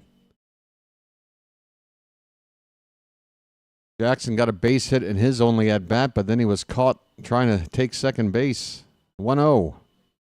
Hit on the ground right back to the pitcher. This could be another double play ball, and it is. My goodness. My goodness. Oof. burns. It burns.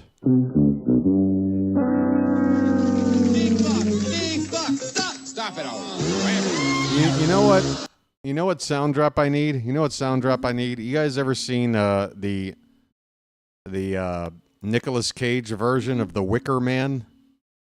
Where he goes, "Not the bees! Not the bees! Ah! Not the bees! Ah!" I'm putting that in. Whenever we got just a bad thing happening, I'm going with "Not the bees." I hope you guys enjoy it. Hell, I might just grab it right now. Why not? What's stopping me?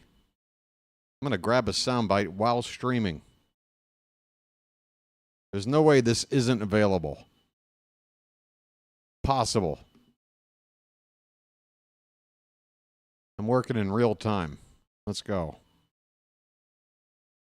Let's see. Is this it? Oh, no, not the bees! Not the bees! Ah! Oh, my eyes! Eyes! Ah! Ah!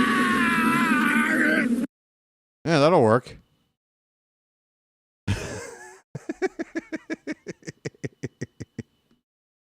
Yeah, that'll play. I will add that. Why not?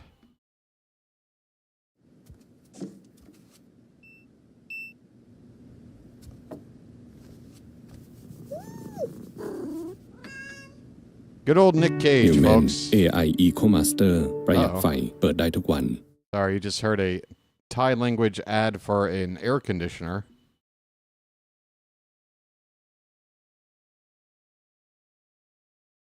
Not the bees. Oh, yeah, that'll work. All right, folks. Top of the fifth. Cade Povich is still out there. We're going to give it a go. He's at least going to face Rafael Devers, hitting from the left side. Bregman on deck. This could be a one-batter situation for Povich. Just to get past Devers with the lefty-on-lefty situation. First pitch to Devers is in the dirt for ball one.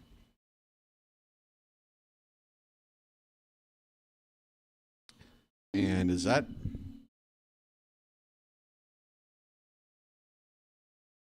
Yeah.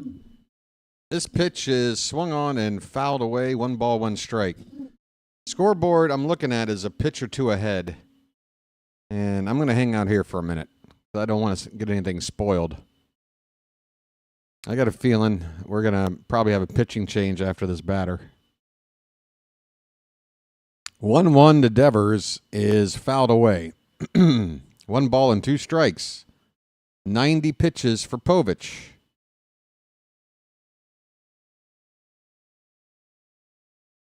Seven strikeouts through 4 innings for Cade. The 1-2 is hit on the ground, and that ball, I think, is fair. Now the home plate umpire says it's foul. Both the pitcher and catcher reacting like it was in play. But it's a foul ball, 1-2 on Devers.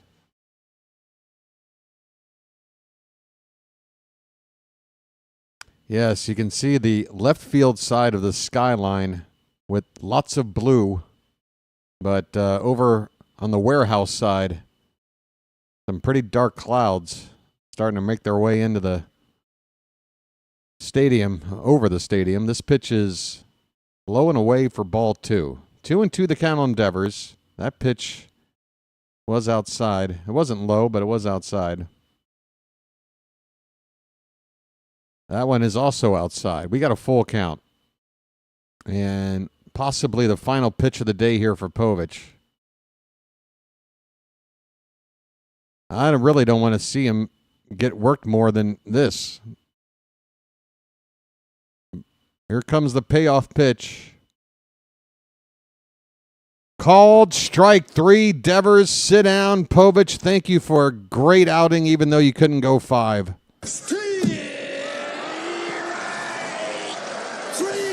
Well, y'all come back now, you hear? I know what you're saying right now. What do you mean, BW, great outing? He can't go 5 innings. He gave up 5 hits. He gave up 3 runs.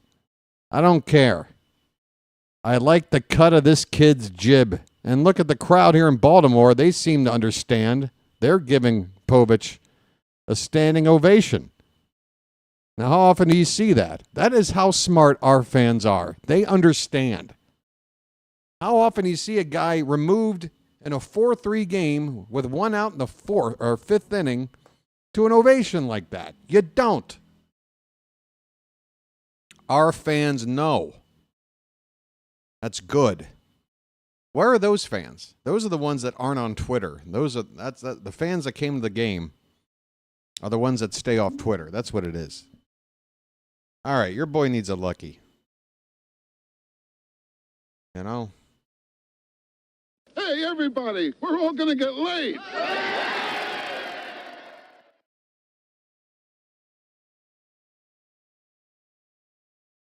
So, Matt Bowman going to come in, right? Oh, yeah, let me finish getting this not the bees thing in here. Priorities. Priorities, people.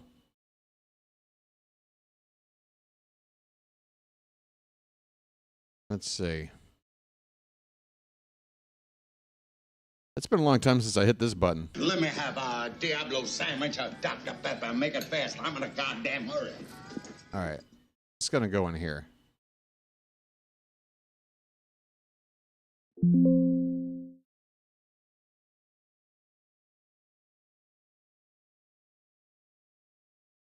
All right. I'm going to put like a 3-second fade. You know, it is too long. It's way too long of a clip. But whatever. Let's give it a test. Where is it? Oh, I got to rename it. I already forgot the name Oh, it's this one, right? Okay.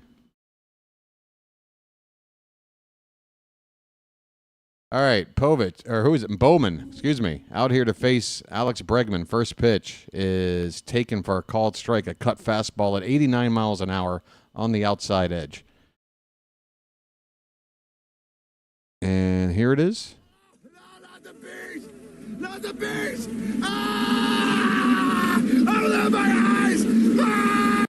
Okay, this pitch has popped up. And Ced Mullins waves everybody off in shallow center field to make the catch for the second out here in the top of the fifth inning. Oh, so that was a fade. Okay. I need to fade it out. Okay, not in. One more test. Oh, no, not the bees! Not the bees! Ah! Okay. Okay, so if I do it like that. Oh, no, not the bees! Not the bees! Ah! Open my eyes! Eyes! Ah! Okay, I promise I'm done with that. I need some fun, okay? 0-1 on Rob Refsnyder. 2 down, nobody on. Pitch. Hit on the ground hard and through the left side, a base hit. Refsnyder is on with a 2-out single.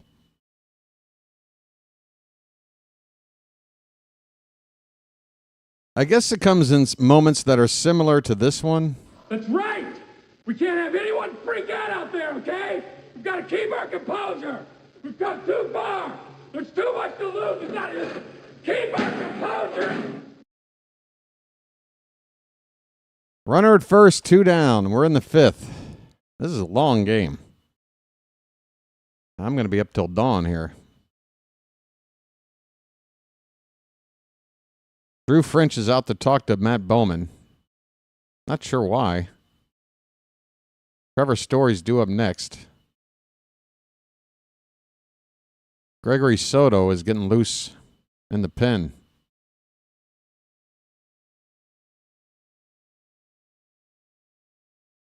What's your personal favorite there, Mazzo?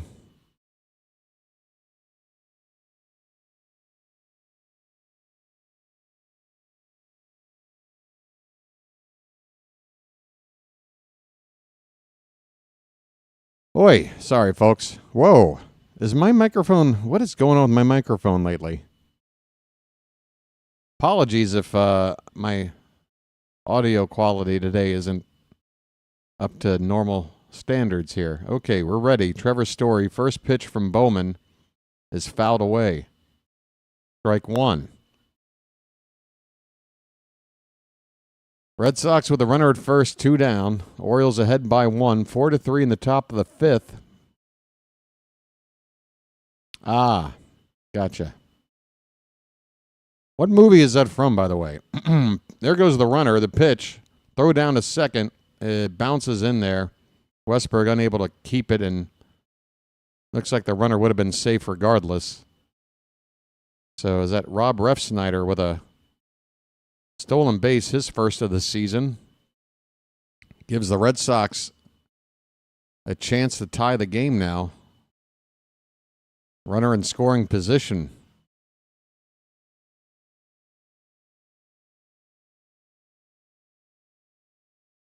The 1-1 to Story. Bowman kicks and deals.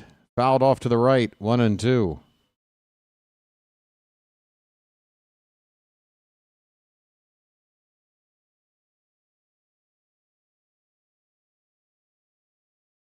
Off day tomorrow, folks. First off day of the season. I'll probably spend it catching up on some sleep. Thing is, though, you can't really go back to normal sleep hours. You still have to maintain this crazy-ass schedule I'm on. Here goes the 1-2 pitch to Story. It's up and away. 2-2. Download the Chick-fil-A app. Why? What? Why would I need an app for Chick-fil-A? Just tell me why. Pitch. Swing and a miss. Bowman strikes out Story, and this inning is over.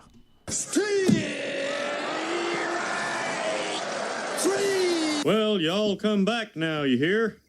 Cade Povich's day is over. Bowman helps him in the 5th inning. The Orioles still have a lead. We head now to the bottom half. This game's only half over. Holy Toledo. There you see, coming up, top of the order, Westberg, Rutschman, and O'Neill. Top of the order to ya. Why is my microphone peaking like that? Hello, hello, hello. Hello, hello. Let me do a quick on-stream audio check. Hello, hello. On-stream audio check. Hello, hello. All right. I suppose that's okay. Hey, folks, we're up to 80. We're going to 100. You know we are. Just do it. Hey, folks, hit that like button now. Hit it. Hit it.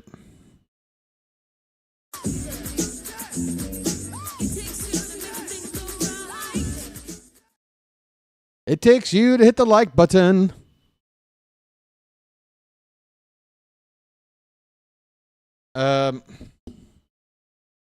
I threatened having a second lucky. I don't think I ever did. I've got a second half of a sandwich here. I got to tell you, man. I eat well out here. Got me this bacon and cheese sandwich on focaccia bread. Focaccia. And it's everything you'd ever want.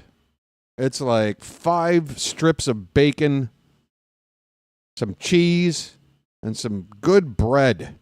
That's all you need, folks. Give me some bacon. Give me some bread.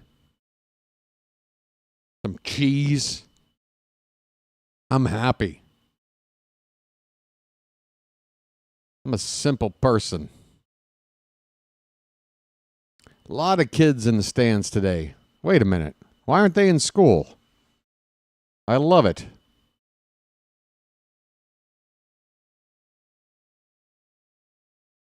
All right. Westberg. How you doing, buddy? Well, West is that way. First pitch. Outside. Ball 1. Is that Weissert out there to pitch now? No, it's Garrett Whitlock. Garrett Whitlock who's made one appearance on the season, pitched 2 innings, and did pretty well. Only gave up 1 base runner in those 2 innings. There's a called strike.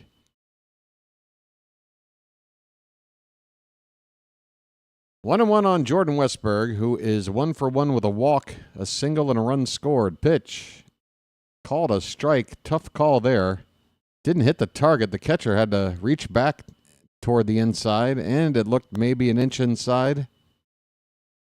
But the umpire gave it the call anyway. 1 and 2. Reached for by Westburg, hit on the ground to third. Throwing across is... who's playing third? I apologize. Oh, Bregman, of course. The new guy. Bregman makes the play. Westburg retired.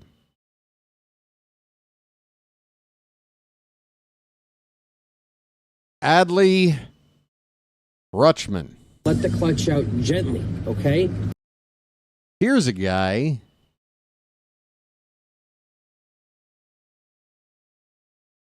I'm in the mood for an extra base hit. How about you? Pitch is inside for ball 1. I'm in the mood for an extra base hit.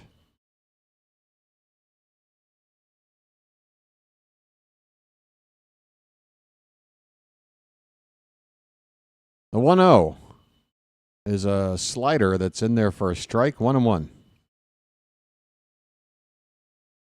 Yeah, how about our first home run now? Pitch. Well, not on that one. Taken low for a ball. 2-1 the count on Adley Rutschman.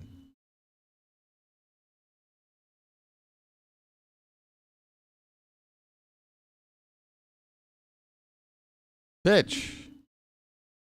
Come on, Blue. Rutschman is looking at the ump. He knew that was outside. Unbelievable. Why don't you wake up and smell what you shoveling? Why don't you wake up and smell what you shoveling? These umpires have to know when they make a bad call right in the moment. Because, I mean, nobody has reacted like Adley just did. And he justifiably did. And now a check swing, and Adley went around, and he has to feel like that at bat was just stolen from him. Rutschman out on strikes.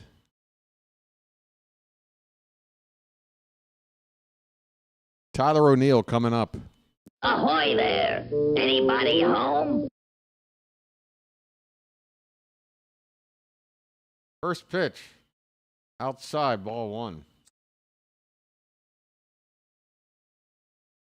O'Neill 2 for 2. He hits lefties, folks. 2 for 2 off the starter. 1-0 pitch is hit in the air, right center field. That ball is going to split the gap. It's going to be extra bases. O'Neill will settle up with a double. A stand-up double with 2 down. We got a runner in scoring position, folks. Splash it up. Splish, splash, I was taking a bath.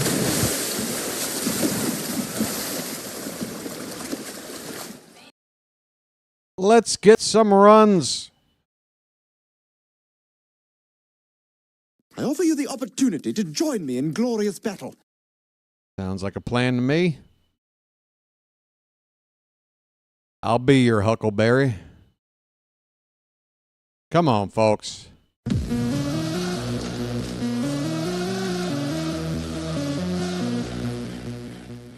Red Sox have a meeting on the mound. Ryan Mountcastle's due up next.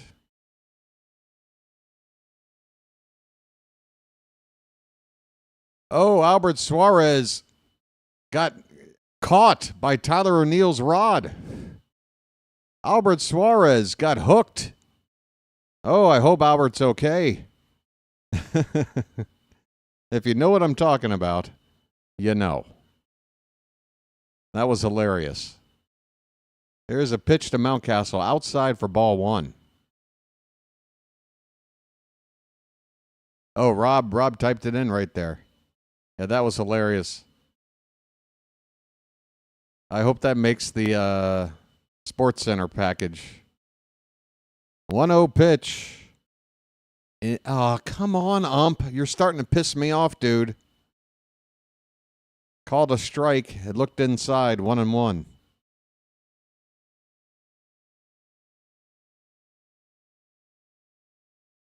Hey, pitch. Hit in the air to right. Backing up and making the catch just before the track is Refsnyder, and that'll end the inning.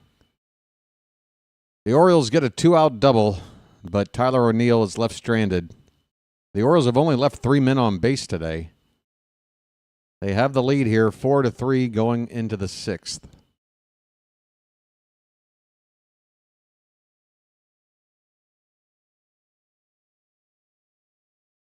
Yep. That inning could have been a lot better if the umpire didn't screw up.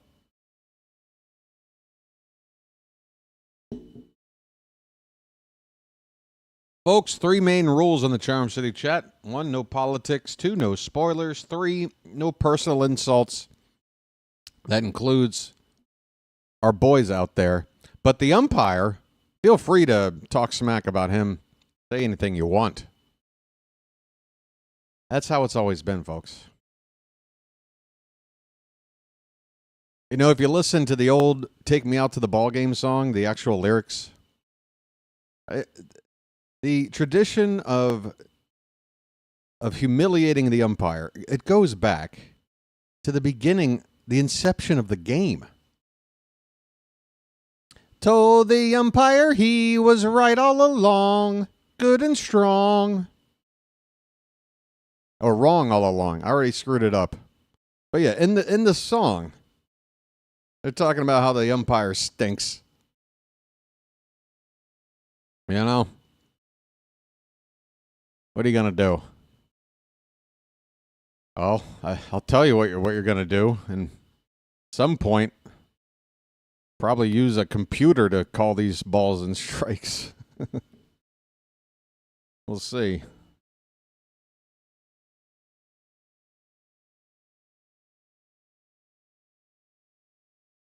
I like the element of human error, but damn it, it sucks when, like when an 11-year-old kid reaches out over and catches a ball in right field and an umpire calls it a home run. And like when that happens, that stinks. Sir Anthony Dominguez is out to pitch now for the Orioles. Let's see what he's got today. First pitch is a sinker at 99 right down the chute to Christian Campbell for strike 1.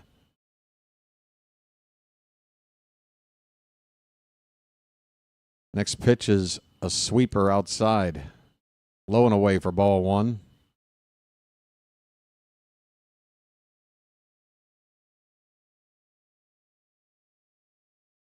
The 1-1. Check swing. Appeal. He went around. A ball and 2 strikes.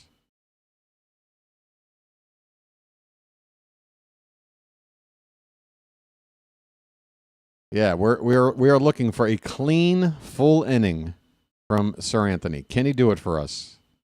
He's facing the 6, 7, and 8 hitters. This pitch is in the dirt, 2-2.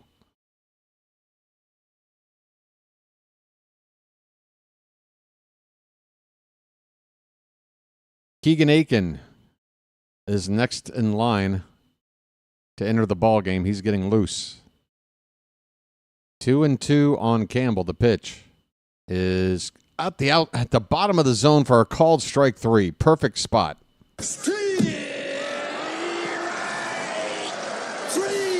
Well, y'all come back now, you hear? Campbell took it. It looked, maybe it might have been just a touch low. Maybe a touch low, but we get the call. Rutschman with a decent frame job. We got 1 out, and here's Romy Gonzalez. Pitch. Fouled away off to the left.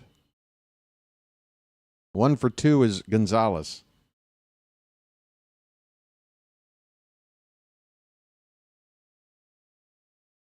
I just ashed all over the floor. Great. As long as it's not all over the computer.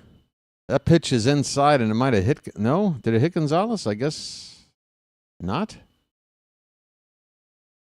Okay. 1 ball, 1 strike.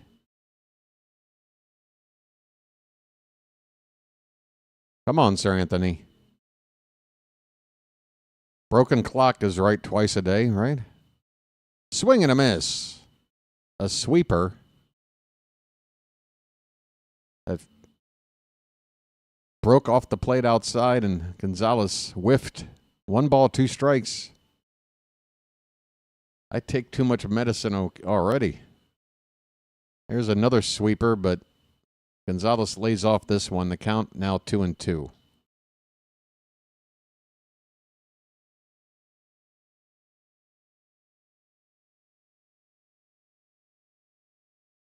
Frying pork chops. I'm starving over here. 2-2 pitch coming to Gonzalez, and it's fouled straight back. We'll do it again. Yeah, I might have to nosh on that focaccia bacon sandwich. I'll go off screen during the half-inning break and get a few bites in. 2-2 pitch. Come on, Blue. Come on. Right on the corner. Right on the corner. Brandon Hyde is barking. Brandon Hyde just definitely barked at the ump. Ugh. Full count. Payoff pitch. That's a broken bat ground ball, third base side foul. Look out. Shards fly everywhere.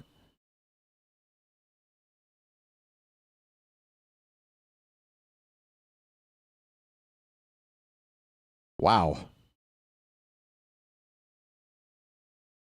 Look out, Ramon.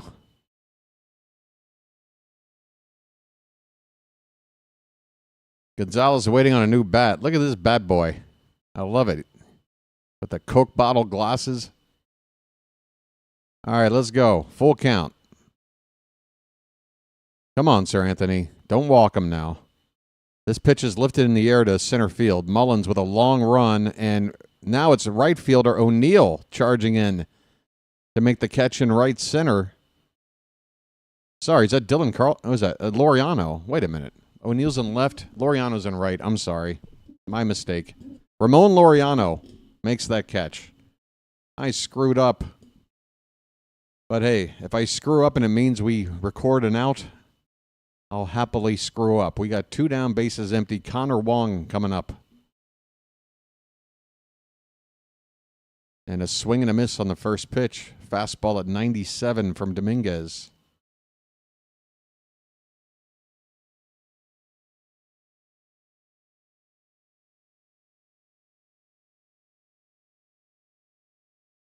The 0-1 pitch outside.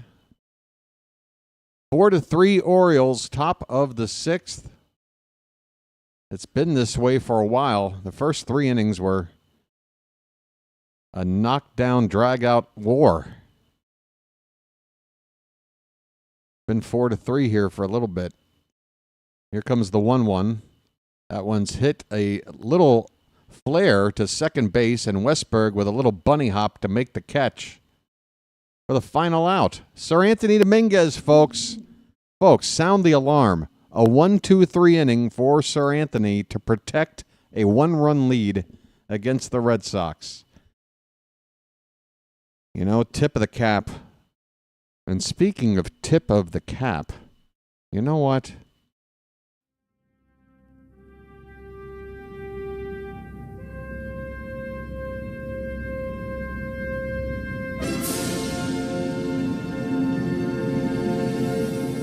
That's right. Now the fit is complete. The hat is here. The hat says, I want in on this. It's opening day at home, damn it. I want in. Well, welcome in, Mr. Hat. Oh, wait a minute. That's South Park. The Hat. Welcome in, the Hat. Yeah, we need some runs, man. We need some runs. Who is the home plate umpire? Give me a name. Who is this guy and what does he do? I would have that info on the ESPN page. There he is. Where are you?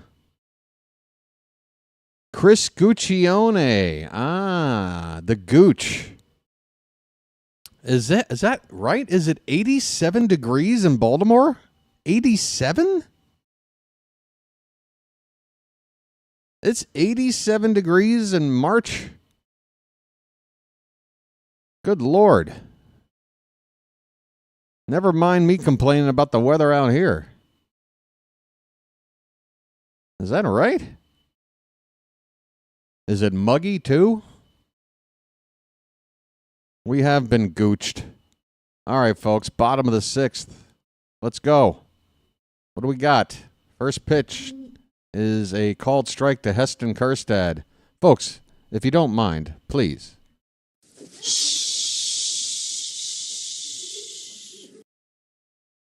Next pitch. Bounces in there for ball one. 1 ball, 1 strike.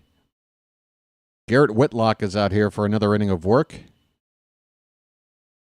He's been a starter for the Red Sox, so he can definitely go a couple of innings. 1-1 pitch is popped up by Kjerstad. Third base side. Going into the outfield is Bregman to make the catch. 1 out here in the bottom of the 6th. Kjerstad 0 for 3 today. There's Kevin Brown looking pretty sharp.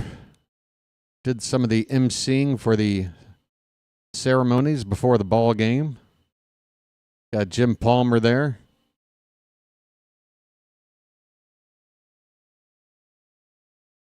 Looking as spry as ever, and Big Ben McDonald and looking sharp. Saw a photo of Ben McDonald at the barbershop, showing off his fresh flat top for today's game. We got a meeting on the mound for the Red Sox. Dylan Carlson is going to pinch hit. Folks, Dylan is making his Orioles debut. Dylan, your son? Well, I mean, there's no evidence of that. He can't prove it, but he is coming up to hit. For the first time. Switch hitter batting from the left side against the righty Whitlock. And the pitch is in there for a strike. Changeup. Carlson last season hit just .209 in 96 games. It was not an impressive year for him, which is part of the reason why he became available. He's got some pedigree to him. There's a player in there. He's got some skills. We're trying to see if we can unlock him here. 1-1 pitch is called a strike, and that was low. You couldn't see the catcher move his glove up, ump. The catcher, you could just see him lift that pitch up. What are you doing? You stink, bro. You stink, Guccione. 1 ball and 2 strikes. Pitch. In the dirt. 2-2 the count. Come on. We're going to score in spite of this umpire.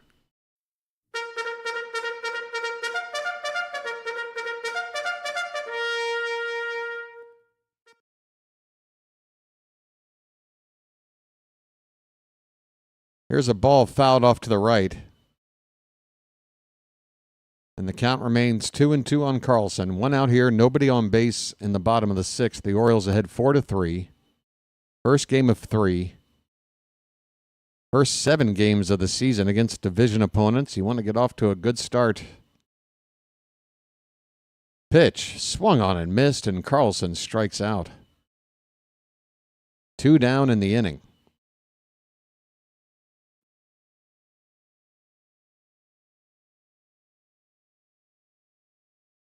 Did I fail to mention who Carlson came in to pinch hit for? If so, it was for Ramon Laureano. So Carlson will take his place out in right field. Said Mullins is up right now. Folks said now you know what to do. Here's a chopper at first base. Flip to the pitcher covering the bag, and this inning is over. Mullins grounds out 3-1. We go to the 7th inning, folks. The first 3 innings was an epic. The middle 3 innings was a short story. We now head to the final act. 7th inning coming up 4-3 Orioles. My goodness. We got some other scores out there going on. Is it a busy afternoon? I'm seeing some start times for later on in the evening. I'll try to tell you these scores if they pop up. We got a no score between the Phillies and Rockies. My goodness, I just got these glasses. Royals ahead of the Brewers, 10-0 in the bottom of the 7th. Ouch. The Brewers, after getting spanked by the Yankees, trailed today 10-0 to the Brewers, or to the Royals. White Sox up 9-0 on the Twins. How about that? Chicago was tied for the division lead heading into today's play. You know, the team that was historically like the worst team of all time last season?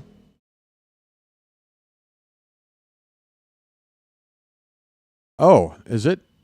No, it's not that time yet. Robert, you had me freaked out for a second thinking I was missing the stretch.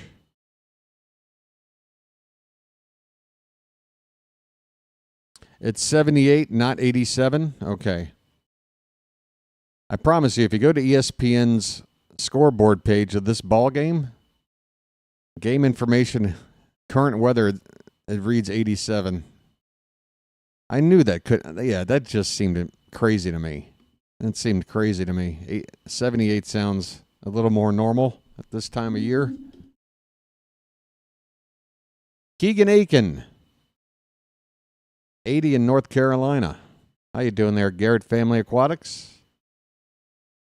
Aiken in his third ball game, 1 2/3 innings pitched so far without giving up a run. Cedon Rafaela at the plate, and he takes a called strike. It's the 9-1-2 hitters due up for the Red Sox. Dylan Carlson again in right field, and he's about to make a play here as this ball by Rafaela is hit to the track out and right for the first out of the inning. Carlson makes the catch. And there's one down. Jaron Duran will come up next. And these are the two batters you want Aiken in there for. The lefty Duran and Devers on deck. First pitch to Duran. Perfect. We got a fastball right at the bottom of the zone for strike one. 2-run triple for Duran, the big hit today for Boston. And a swing and a miss as Aiken goes from the bottom of the zone to the top of the zone. Yenier Cano is getting loose. He's the guy trying to pitch the 8th inning. And you know what is happening in the 9th. Should this scoreline stay as is? We now know the pecking order. Here's the 0-2 pitch. Check swing and a very... You could tell the way the home plate umpire appealed to third that he was going to be called out. We got a strikeout, folks. Well, y'all come back now, you hear? Halethorpe checking in. Where's everybody from? Hey, if you're from the Baltimore area, let me know. You're from the county, you're from surrounding neighboring counties, you from D.C., Virginia, Delaware. Are you from another country, another continent? Let me know. Bel Air checking in. I love it. 0-1 the count on Devers. Pitch. Popped up.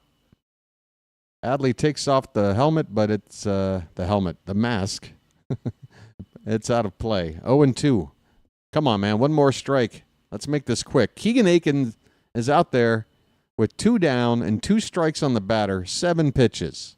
That's what Keegan Aiken does.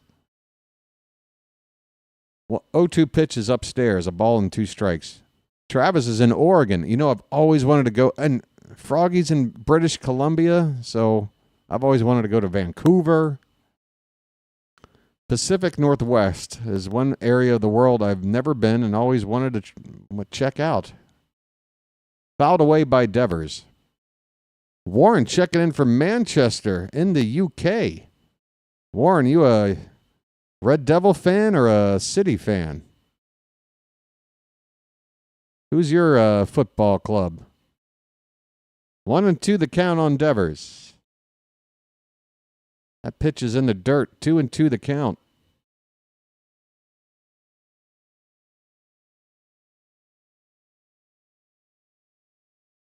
Oh, you're a Bolton Wanderers supporter. That's excellent, Warren. You gave the right answer. Warren is my new favorite Charm City chatter. Here's a foul ball by Devers.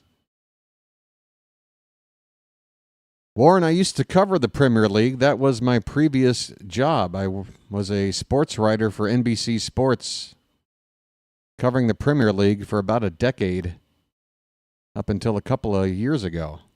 This pitch is foul back. So you're not going to want to ask me who. Yeah, Warren, I was going to say you're not going to want to ask me who my team is, but you already knew. But don't worry. They're disappointing me like they always do. We got a 2-2 count on Devers. Bases empty, 2 down. Pitch from Aiken. Swing and a miss! And this inning is over.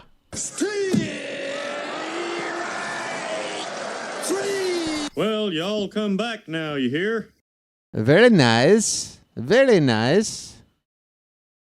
See, folks, I told you.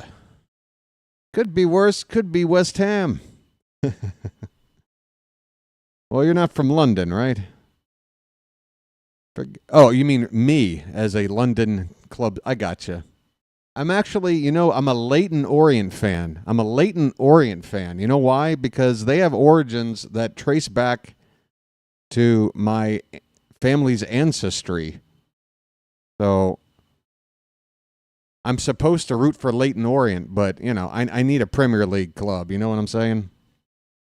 Oh, folks, it's 7th inning stretch time for the first time at home. Do you know what that means? Froggy knows what that means. Ms. Janet knows what that means. Travis in El Deuterino knows what this means. Folks, get in on the action. 7th inning stretch time in Baltimore. It's time to throw some cakes on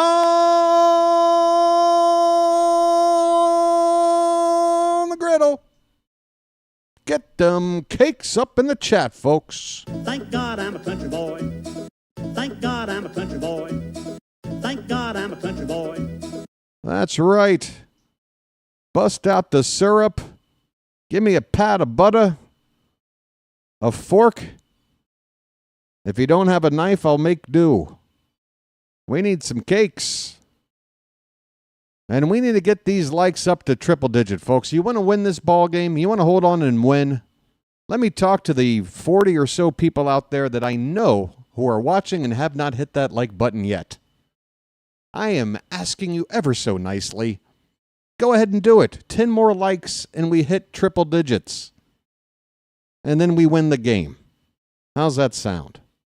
Deal? Good. Glad I could make it happen. Glad you could make it happen. I'm just glad. Greg Weissert, right-hander in relief for the Red Sox. Here we go. 7th inning stretch. Let's get some insurance. First pitch is inside for ball 1 to Ramon Urias. Let's go, Ramon. I have a brother. All right, those are a lot of cakes there, Mason. My goodness. I better get my diabetes testing supplies if I eat all them cakes. We got a 1-1 count on Ramon. That ball's drilled left field and down for a hit. Is it enough for 2? Let's see. Ramon is going to pull up at first. Throw comes in. It's probably a wise move. We got a leadoff single, though, folks. Leadoff single for Ramon.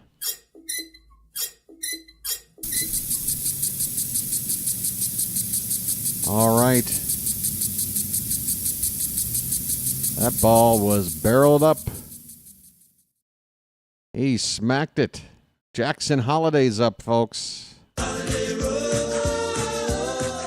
And Holiday with a gigantic cut and a miss on a Weissert slider. Last season, the Orioles hit into the fewest double plays in all of baseball. Today, they've hit into 3, and maybe that's why it felt so bad, because it didn't happen that often last year. We averaged less than 1 per 2 games. That's actually pretty damn amazing.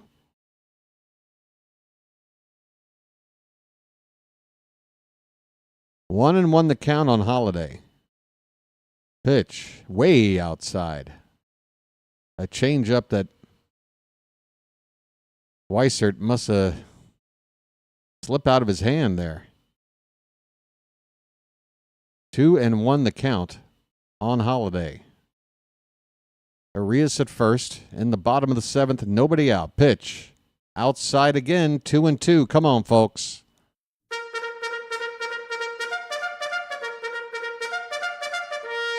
Double time.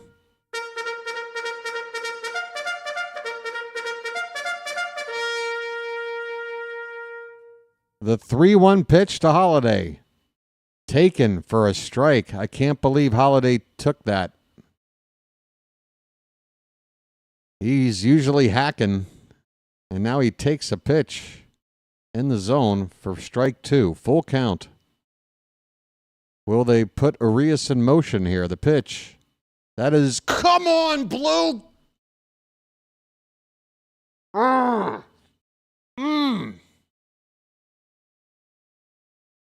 don't you wake up and smell what you shoveling? Why don't you wake up and smell what you shoveling? Why don't you wake up and smell what you shoveling? Hit the bricks, pal. You're done. You get nothing. You lose.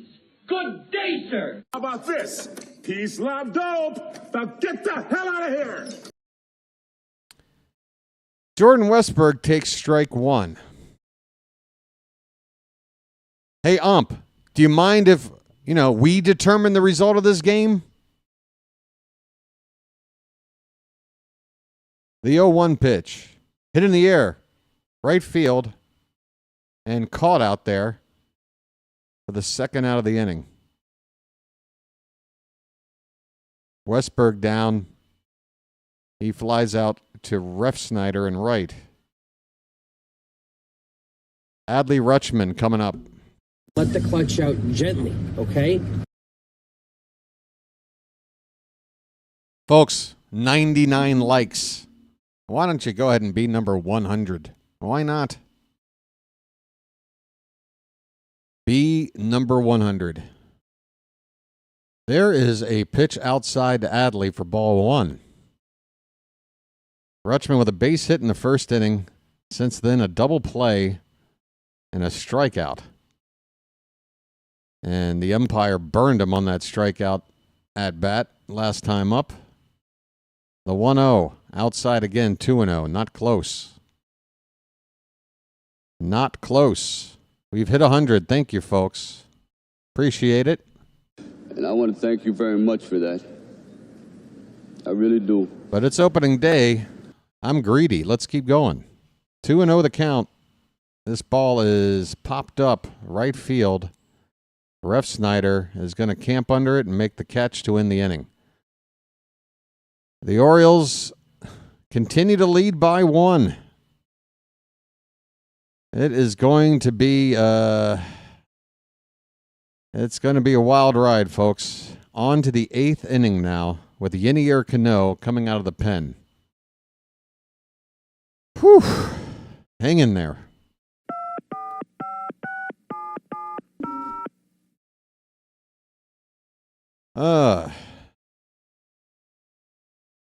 If Will isn't here, I'm not sure who Will is, but you can insult the ump all you'd like. Please do. Hey, Guccione. How about, how'd you like a swift kick in the gooch? You son of a gooch. What? What did I say? Nothing. That's still PG, right? All right. We got 3, 4, and 5 due up. Okay, so middle of the order here.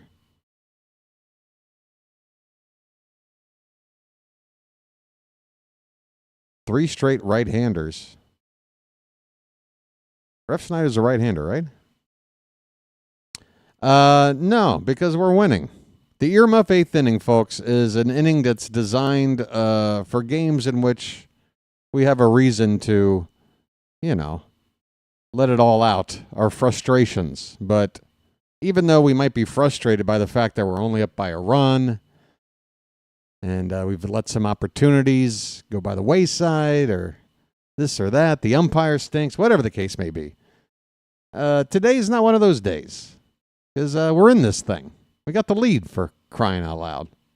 Now, back in the Toronto series, games 2 and 4, especially game 2, those were games that we needed an earmuff 8th inning. Yeah, the umpire. No, I'm not kidding. The umpire. Go ahead. Yennier Cano. His second appearance of the season. Alex Bregman at the plate, and the first pitch is a slider that's a little bit off the plate outside, 1-0. Now, ump, you're going to give us calls just a little bit off the plate, right? You're going to give us the close calls, right? 1-0 pitch. There's a called strike. Man, if the ump missed that one, it was a sinker. It was so good. Started a couple inches outside, and then when it dropped, it also tailed back over the outside edge. Just perfectly placed. 1-1 pitch. Hit on the ground. Routine to short. Over to first in time. 1 down. Holiday with the play. 6-3 the putout. Bregman retired. That's a big bat out of the way. I don't know why it's just a giant white void on the screen right now, but until it's not, we'll hang out over here. You know what? I'm going to dare to give this sub count a refresh and see if that does anything. I'm not sure how accurate this thing is. Huh? I guess so. It's a snail. I mean, it's opening day at home. I was hoping for a big push on the subs, but, it's up to you guys. I'm here to call the ball game for you. There's another sinker to Wilyer Bray, who's up to pinch hit for Refsnyder. And it's perfectly placed on its same spot. The bottom of the zone on the first base side of the plate. And this one's a comebacker to Cano. He looks into his glove as if to say, what's that doing in there? And a big smile on Cano's face after he throws it to first for the second out of the inning. All right, folks. It's time to start counting outs. 1 more to go here. And then 3 more in the 9th. And 1 more shot, hopefully, a chance to get some insurance runs.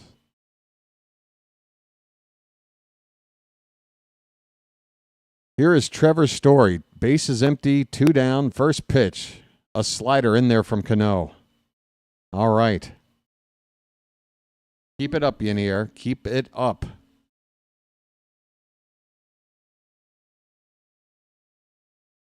Oh, and 1 the count. Pitch.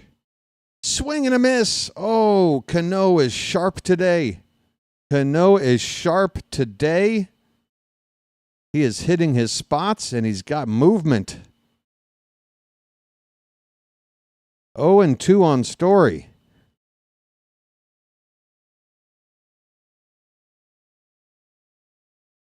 Slayton, a right-hander getting loose for the Red Sox. 0-2 to Story now. Pitch. Off the plate with the slider. 1 ball, 2 strikes. If we can get Story right here, that means in the 9th inning, Felix Bautista would potentially be facing the 6, 7, and 8 hitters. So we can have the mountain facing the bottom part of the order. Swing and a miss! Story strikes out. Rutschman applies the tag to complete it. And Cano pitches a fantastic 8th inning. This bullpen doing everything they can while our bats are cold to preserve this lead. We are going to the bottom of the 8th, still ahead against the Red Sox. It's 4-3 Orioles. Let's go.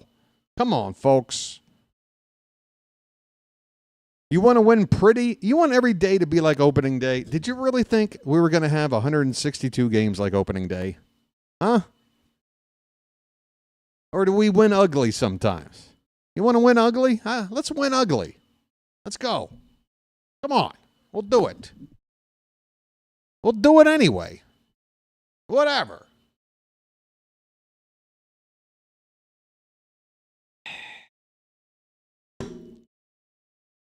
Any which way you can. That's what I'm talking about. By any means necessary. Thank you, El Deuterino. I'm a good finger wagger, aren't I? People pay attention when I do this. Ah-ha-ha.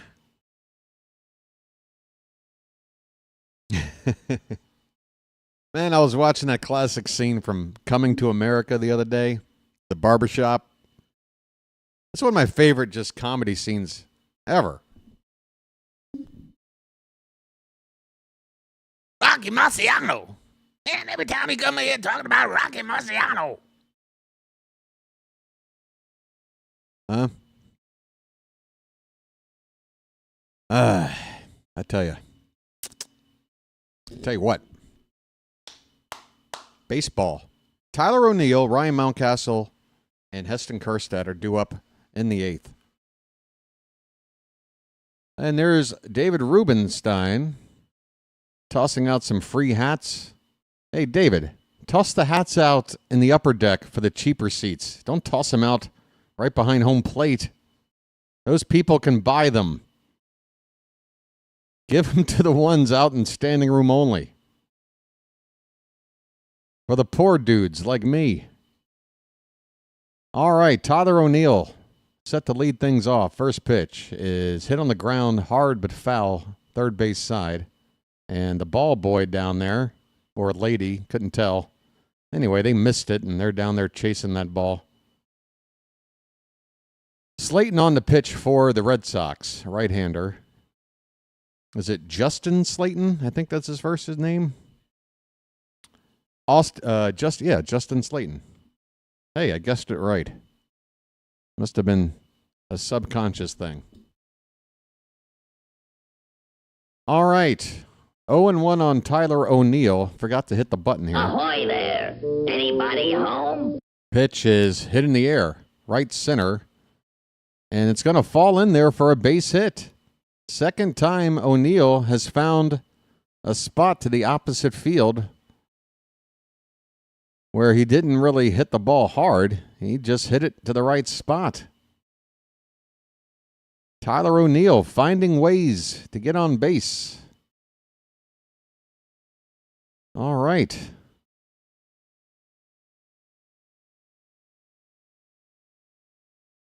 Look at Albert Suarez. Albert Suarez. Here's a ground ball and a play attempted by the third baseman Bregman to try to flip it to second. The ball goes into right field. It'll be a two-base error. Second and third, nobody out after a huge bonehead move by Bregman. Trying to do a little bit too much. Ryan Mountcastle was the batter. And Bregman might be a little shaken up. I think he got some dirt in his eye. Yep, the trainer's coming out there with a towel. How's that for some mud in your eye, Bregman? Oh, he went down in a heap. He face planted. He was stumbling. It's like one of those videos where you're watching somebody trying to get their balance. Oh, poor guy. Oh my God, his head went into his face. I've never seen a face plant like that. Folks, you got to see this replay. He might even have a bloody nose. They're holding a towel up to the bottom of his nose now. All right, dude, I don't want you to feel injured. I just want you to feel embarrassed. That's all I wanted. Felix Bautista's out in the bullpen. He's standing there like a mountain.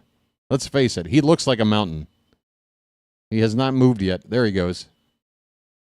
He's now moving a little bit. Felix Bautista only moves when necessary. I get that feeling. Heston Kjerstad is up, and after a tough day at the plate so far, here's a chance to make up for it. Second and third, nobody out. Come on, dude. First pitch is outside for ball one. Now's the time to make up for a tough day. 1-0 pitch. And an opposite field base hit. 1 run is in. Stopping at third is Mountcastle. Heston Kjerstad with an RBI single. It's 5-3 Orioles. Finally, we're back on the frickin' board.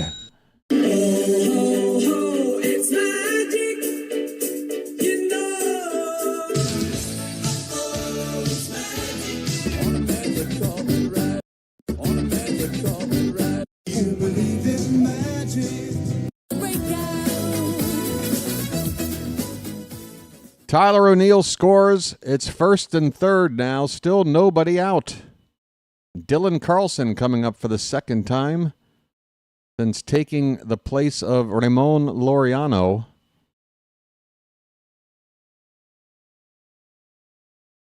And Jorge Mateo is on to pinch run for Kjerstad, who gets a bunch of high fives in the dugout.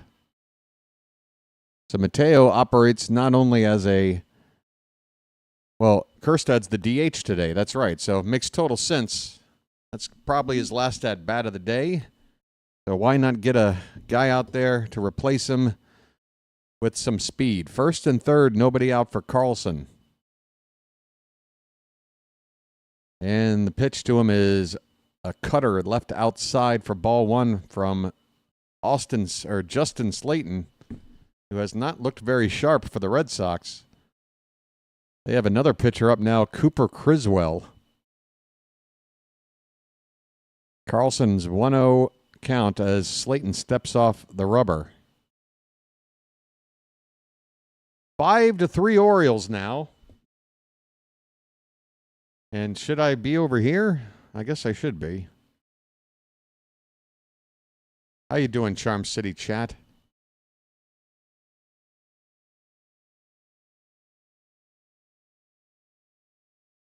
Next game will be on Wednesday.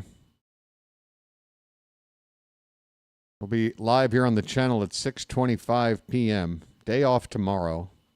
Getaway game on Thursday, 1 o'clock. And then we hit the road. I think we head out to Arizona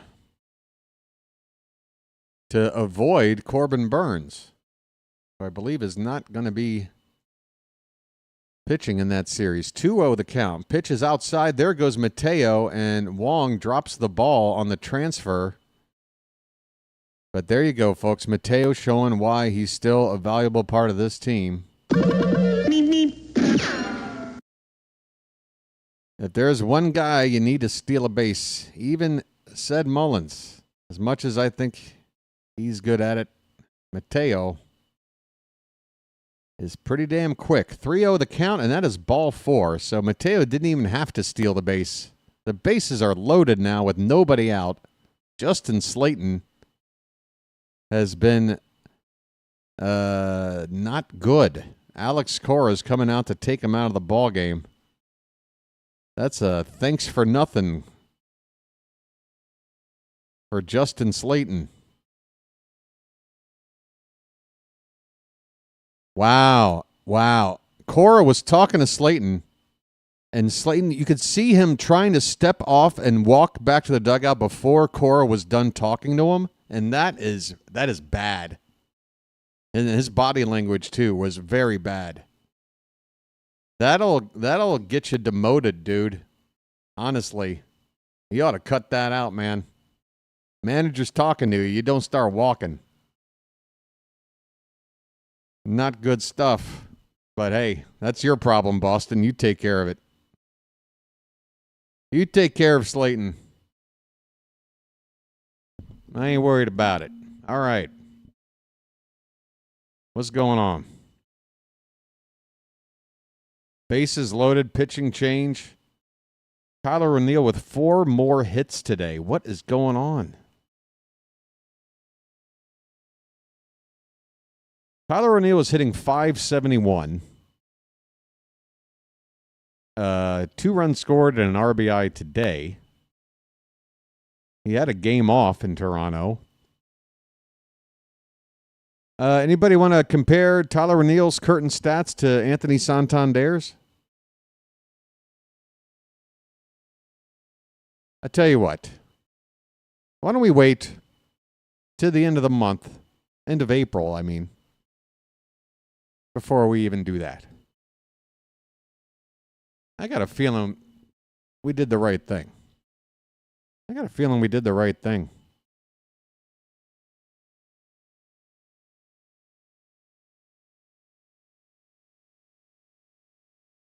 So the shadows are starting to stretch out over the infield here and into left field.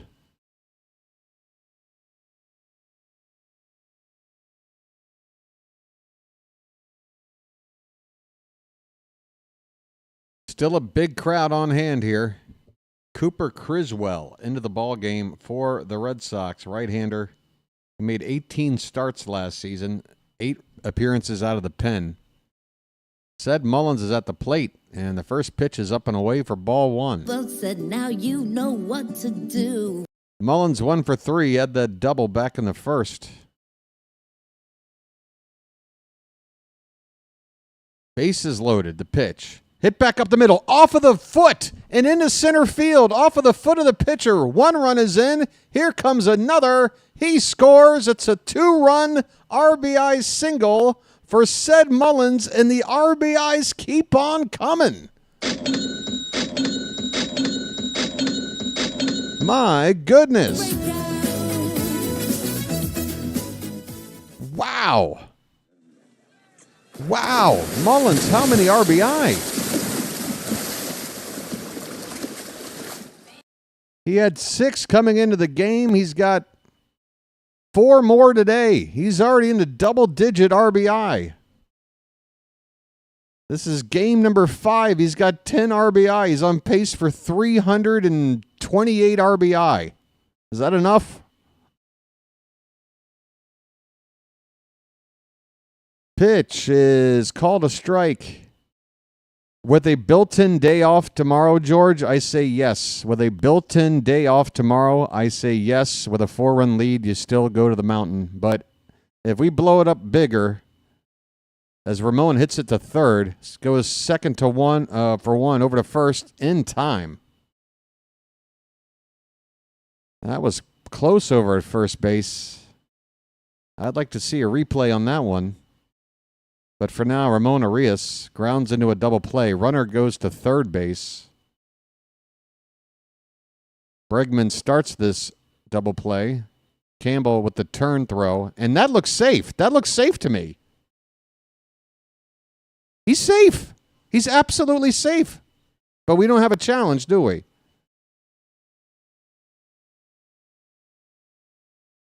Your boy, you know, as bad as my vision is, I can still see things. I called him safe. Didn't I say it was really, really close? I didn't think it was out. Oh boy. We do have a challenge. Okay, good. We got a challenge. He's safe.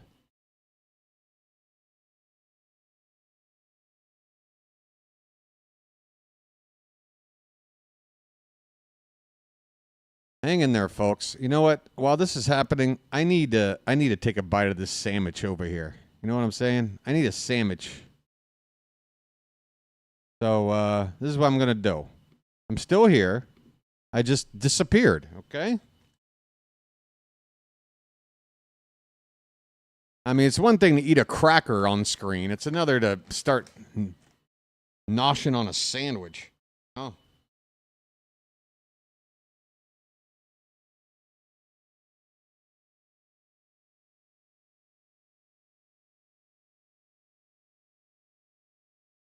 What?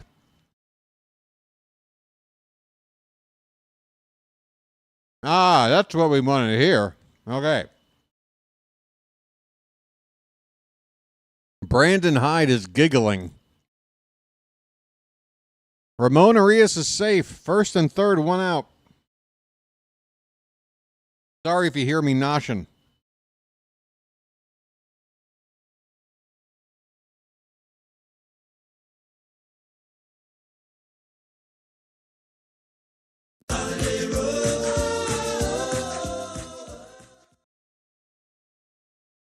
Holiday line drive, base hit left field.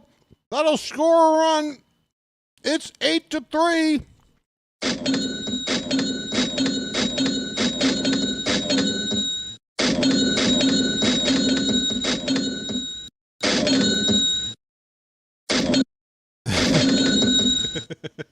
I was wondering when that was going to catch up.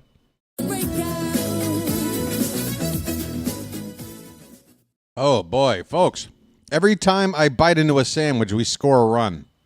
I might have to keep this a tradition. Every time I bite into a sandwich, we score. Jordan Westberg is up. West is that way. Pitch. Hit up the middle. Right to second base, and only one play as Campbell got turned around for a sec. He tags the bag. Second out of the inning. Holiday grounds out. He almost got it through there.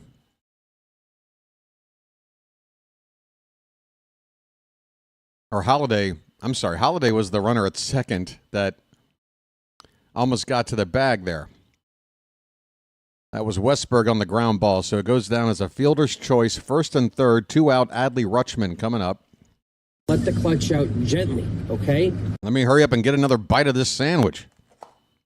Here, this is me reopening the thing. There. Where are you, sandwich? This one's outside. Ball one. Hold on. I'm taking a bite right now.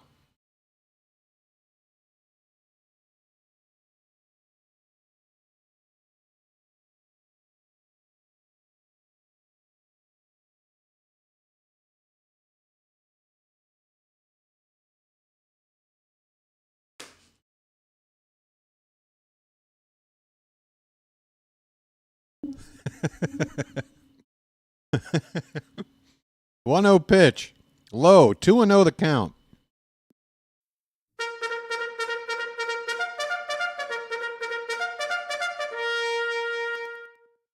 Oh, I love a good sandwich.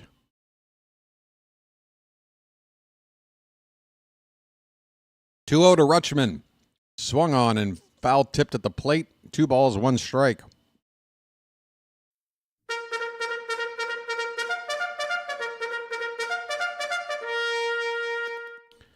Hey, by the way, folks, you know who's helped us turn this game into a little more comfortable? You know who's helped make this game a little more comfortable? As Rutschman lines one, it's a flare to second caught by Campbell in the inning. But the Orioles get the insurance that they were looking for. A lot of insurance. A whole bunch of insurance. 4 runs in the 8th inning. We go to the 9th. The mountain is coming on. And the fans recognize it. The yard is packed. You got to give Bautista that intro. Look at this. They got his giant shoulders taking up the whole damn camera. The crowd is ready for his introduction. And here he comes. And look at him. Look at that. Look at his gait. Again, this man does not move unless it's absolutely necessary. Why should he? Let the mountain do his thing, folks. It's mountain time in Baltimore. How should I? Mountain, this is what it's all about. We're seeing history today, aren't we? We're on a mission from God. Baltimore, you are seeing history being made today. All right, I'll be back on the camera in just a sec.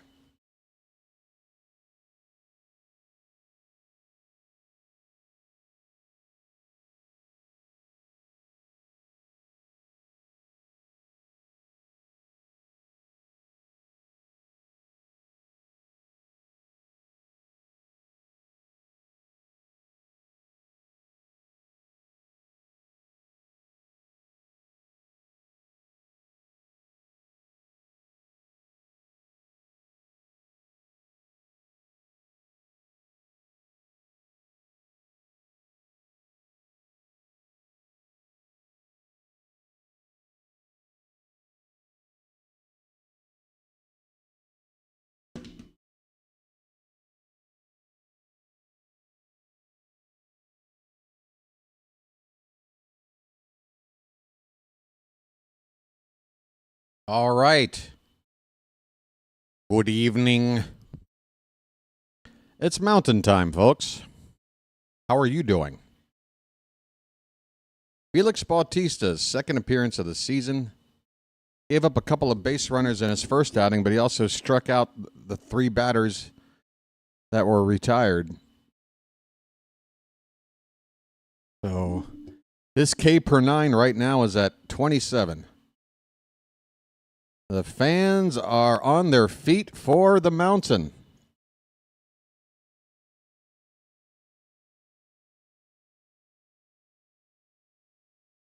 It'll be Christian Campbell, second baseman from the right-hand side, to lead things off for Boston. First pitch is high for ball 1. A sinker at 97.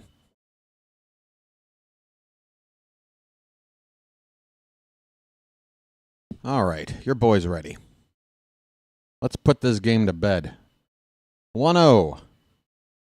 Hit in the air, right side, and out of play, foul. Right field stands are drenched in sun.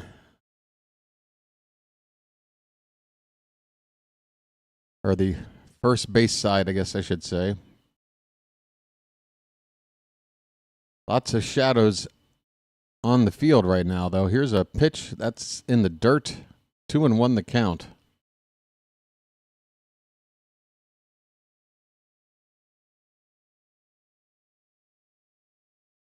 Eight to 3. Man, all we need to do is just get Cade Povich to get that pitch count to a more reasonable level. There's a swing and a miss. 2-2 on Campbell.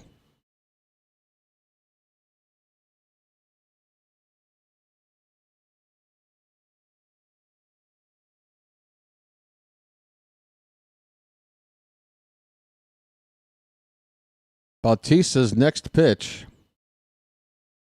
Oh, come on, Blue. You suck. What a perfect splitter. It started off the plate. It curled back over the outside at the knees. It's a perfect strike 3 pitch. This ump stinks. Full count. Pitch. Low for ball 4. This ump.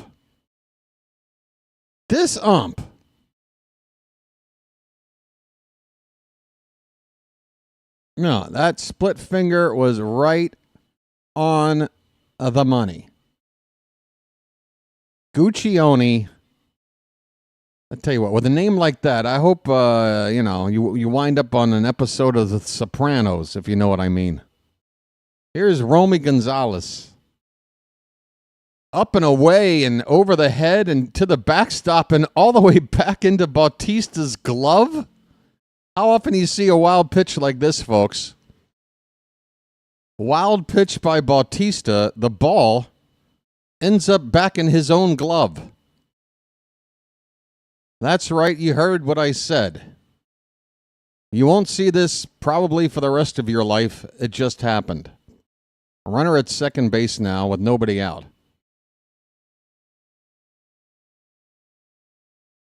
That ball's lined into left field, and that ball is going to get over Tyler O'Neill's head and up against the wall. Campbell's going to come around to score.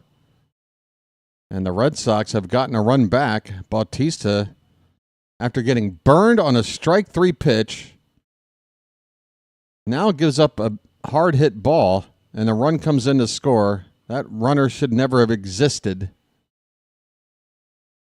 But we have to deal with it, and the Mountain now needs to bear down here because it's still the bottom part of the order. We don't want this to get out of hand and get the heavy hitters back up. Connor Wong is at the plate, and first pitch is hit to short. Nice backhanded stop by Holiday. He throws to first, and it's scooped out of the dirt by Mountcastle successfully to get the big out. Thank you. 1 away. Woof. 1 down in the 9th.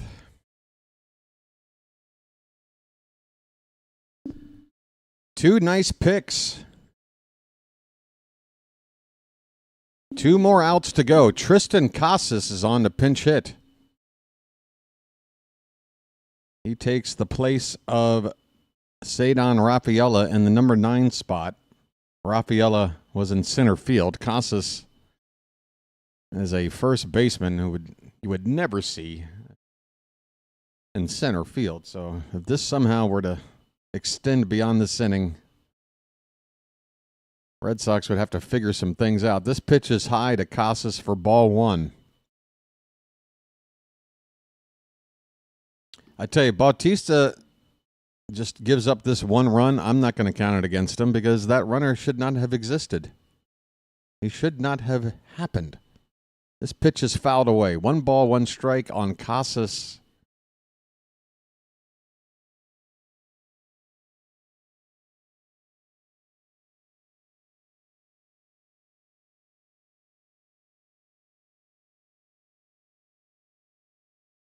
Bautista checks the runner at second. Now the 1-1. Swing and a miss. There's that splitter perfectly placed on the opposite side of the plate on the corner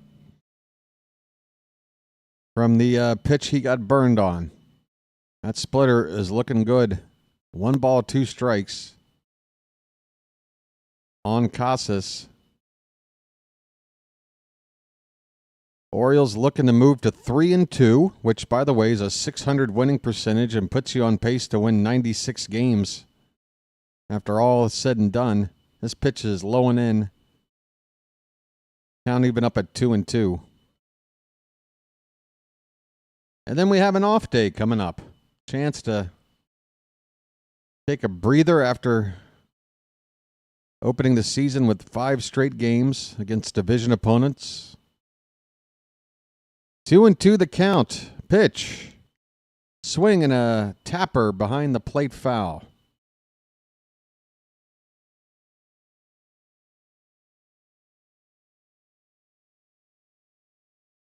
Two and two. This has been a long game, hasn't it? Over 3 hours at this point. Oh, it's coming up on 3 hours. About 10 minutes. 2-2 pitch. Low. Full count. They appealed the swing, but he didn't go. 15 pitches for Bautista in the inning. Only the 1 out so far. Runner at second base. 6 pitches so far in this sequence. Trying to put away Tristan Casas. Payoff. Line drive. But the first baseman, Mountcastle, he's got it. He flips it to Bautista, who hustles over to cover the bag. 2 down. A runner that doesn't mean a whole lot moves up to third base. The Orioles still ahead by 4. 1 more out to go. And now, if you weren't on your feet already at the ballpark, you are now. Oriole fans, sold out crowd, ready to get the final out and take another win against a division opponent. That's what we like to do. First pitch to Jarren Duran is top of the zone, a little high for ball 1. Folks, stick around. We'll have a bit of a post-game show, and I might be able to send you on to another colleague of mine who might be calling a game somewhere. I'll see if somebody's on. That pitch is hitting the left. This could be trouble. It's down for a hit. It's going to score a run. A 2-out RBI single by Jarren Duran. The Mountain with a bit of a sigh on his face. It's okay, buddy. That's why we got that insurance. Let's just put this one to bed, man. 1 more out. 1 more out. Rafael Devers, who has begun the season now 0 for 16, 0 for 17. It's not good. He does have a walk today. He takes high for ball 1. Come on, Felix. Let's throw some strikes. Rely on your stuff.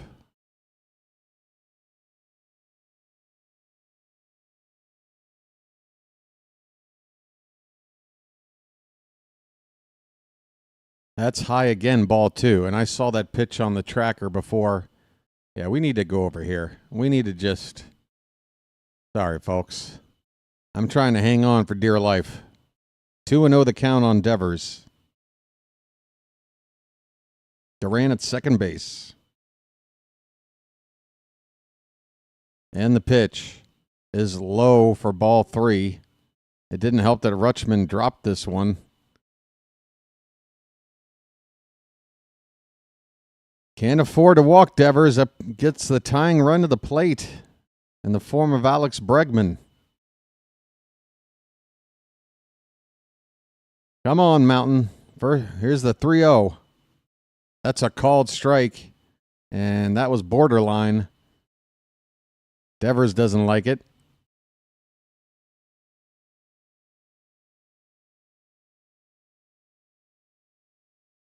Three balls and a strike.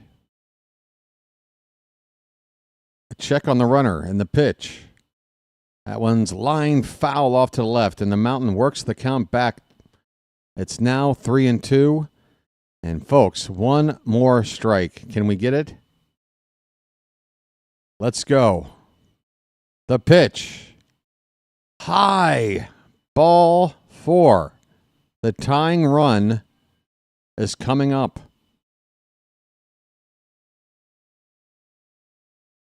In the game we led by 5 just a minute ago. The tying run is now coming up. And Drew French is going to come out to talk to Bautista, who's now on 24 pitches. Gregory Soto is up and loose, getting loose in the bullpen. These are nervous times here, folks. You got that built-in off day tomorrow, which is why I was saying you might as well get Bautista in here. He'll have his day of rest naturally tomorrow. He's only pitched one other time so far. So it was the time to use him, but 24 pitches now. You don't want to see him throw too many more than this. And right now, the game is on the line. Alex Bregman represents the tying run for the Red Sox. 2 out in the top of the 9th. He is 1 for 4 with a single way back in the first inning. He also face planted really hard, and I can't wait to get a screenshot of it. Here's the first pitch. That's a slider outside for ball 1. Come on, Mountain. Come on, buddy. Trust your stuff, dude. Throw some strikes. 1-0 pitch. That's a straight fastball, and it's popped straight up. I told you, just throw a heater right down the middle, and there you go, folks. An infield pop-up caught by Arias, and the Orioles are in the win column. Folks, whew. Let me tell you something right now, all right? Let me tell you something. Hold on one sec. Just give me a sec. You know who's responsible for this win today?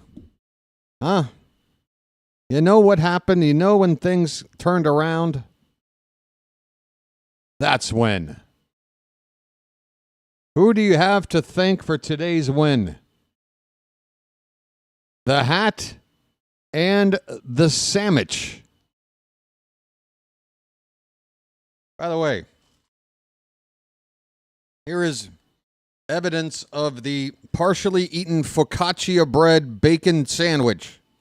There it is, folks. There's the reason why the Orioles won today. Boom. Isn't that delicious? Oh, somebody got lectured. Fantastic. I love a good lecture. I love a good TED Talk. Hey, folks. Final score, Orioles 8, Red Sox 5. The Orioles move to 3-2. The Red Sox drop to 2-3. They're 1-3. Are they 1-3? Whatever they are, we're better. All right? Scoring summary. In the first inning, a RBI single by Tyler O'Neill scored Jordan Westberg. Ryan Mountcastle, RBI single that scored Adley Rutschman. Ced Mullins then with a 2-run double that scored Ryan Mountcastle and Tyler O'Neill. Red Sox came back with 3 runs. The Orioles never gave up the lead, though. It was 4-3 since the top of the 3rd inning, but finally in the bottom of the 8th, the Orioles got the insurance they needed, an RBI single by Heston Kjerstad scoring O'Neill again. Ced Mullins added 2 more RBI to his day with a 2-run single, scoring Jorge Mateo and Ryan Mountcastle, and finally Jackson Holliday RBI single off the foot of the pitcher that scored Dylan Carlson. The Mountain came in and struggled, but thankfully it was a situation where he could afford to. And he did give up a couple of runs, although one of them I'm going to blame on the umpire for not giving the Mountain a strikeout that he deserved. He deserved that. All right, so there you go. Final score. Who am I giving player of the game to? I want to give it to Povich because, he's my new best friend, but Tyler O'Neill with a 4-hit game. You can't get around it. Mullins with 4 RBI, but 4 hits. RBI is sort of situational, It's up to the people in front of you to give you the chance to get those RBIs. Tyler O'Neill went out there, 4 trips to the plate, got 4 hits. That is really good stuff. I'm going to give it to you, Tyler. Cade Povich, 4 1/3 innings. It was...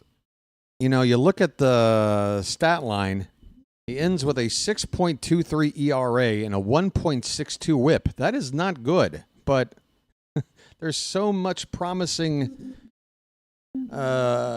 outlying things about Cade Povich that I'm not too worried. We gotta get his pitch count down. He gave up 2 walks and 5 hits over 4 1/3 innings, struck out 8 guys. Oriole pitchers in total struck out 13 Red Sox batters, so just about half of the outs recorded via the punch-out. So who said we can't strike guys out? We struck out half of those guys today. Sean Newcomb with the loss. He went 4 innings, gave up 8 hits, a couple of walks, 4 earned runs, struck out 4. Garrett Whitlock went a couple of innings, scoreless relief, as did Greg Weissert. Justin Slayton, thank you so much, Justin. He did not record an out. He gave up 4 runs on 3 hits and a walk. If you see Justin Slayton, folks, give him a pat on the back, will you? Tell him I said thanks. All right, so coming up on Wednesday, it'll be Garrett Crochet for the Red Sox on the mound, their big trade acquisition frontline starter. He's nasty. He's tough to hit. Excuse me. Might be a little burp from that sandwich. He will be on the mound for Boston making his second start. He only went 5 innings in his first start. Gave up 5 hits and a couple of walks, so he was hittable. Or he wasn't perfect by any means. Zach Eflin will make his second start for us. He had a solid first start, gave up just 2 hits and a walk in 6 innings, and got the win. So there you go. The number 1 starter for each of these teams squaring off next time around. Coming up on Wednesday evening. We'll be back on the air at 6:25 p.m. Folks, one more minute. First, as I look, let me just say thank you to the mods in the Charm City chat for the work that they do today and every day that we have a ball game on. They tolerate all of my shenanigans. They are good people. And thanks to all of you for tuning in as well, for supporting the channel in any which way you can. All of it is very much appreciated.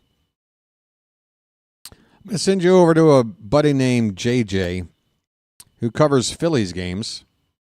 And hopefully he'll acknowledge you if you acknowledge him in his chat. And that way we can have a little bit of a brotherhood. Maybe he can send some viewers my way in return on the next go-around. That's how us YouTubers like to do it. Got to scratch some backs Folks, we crushed 100+ likes. If you haven't hit the like button by any chance, then go ahead and do it now, please, if you don't mind. But good stuff from everybody today. I hope you enjoyed the call. I did. It was good stuff. It was a lot better than yesterday. That's for damn sure. And now I get a day off to relax. So I'm happy. All right, folks. Until next time, Wednesday evening, it's been the BirdWatcher, and I'll chirp at you later. Final score, Orioles 8, Red Sox 5. Take it easy, folks.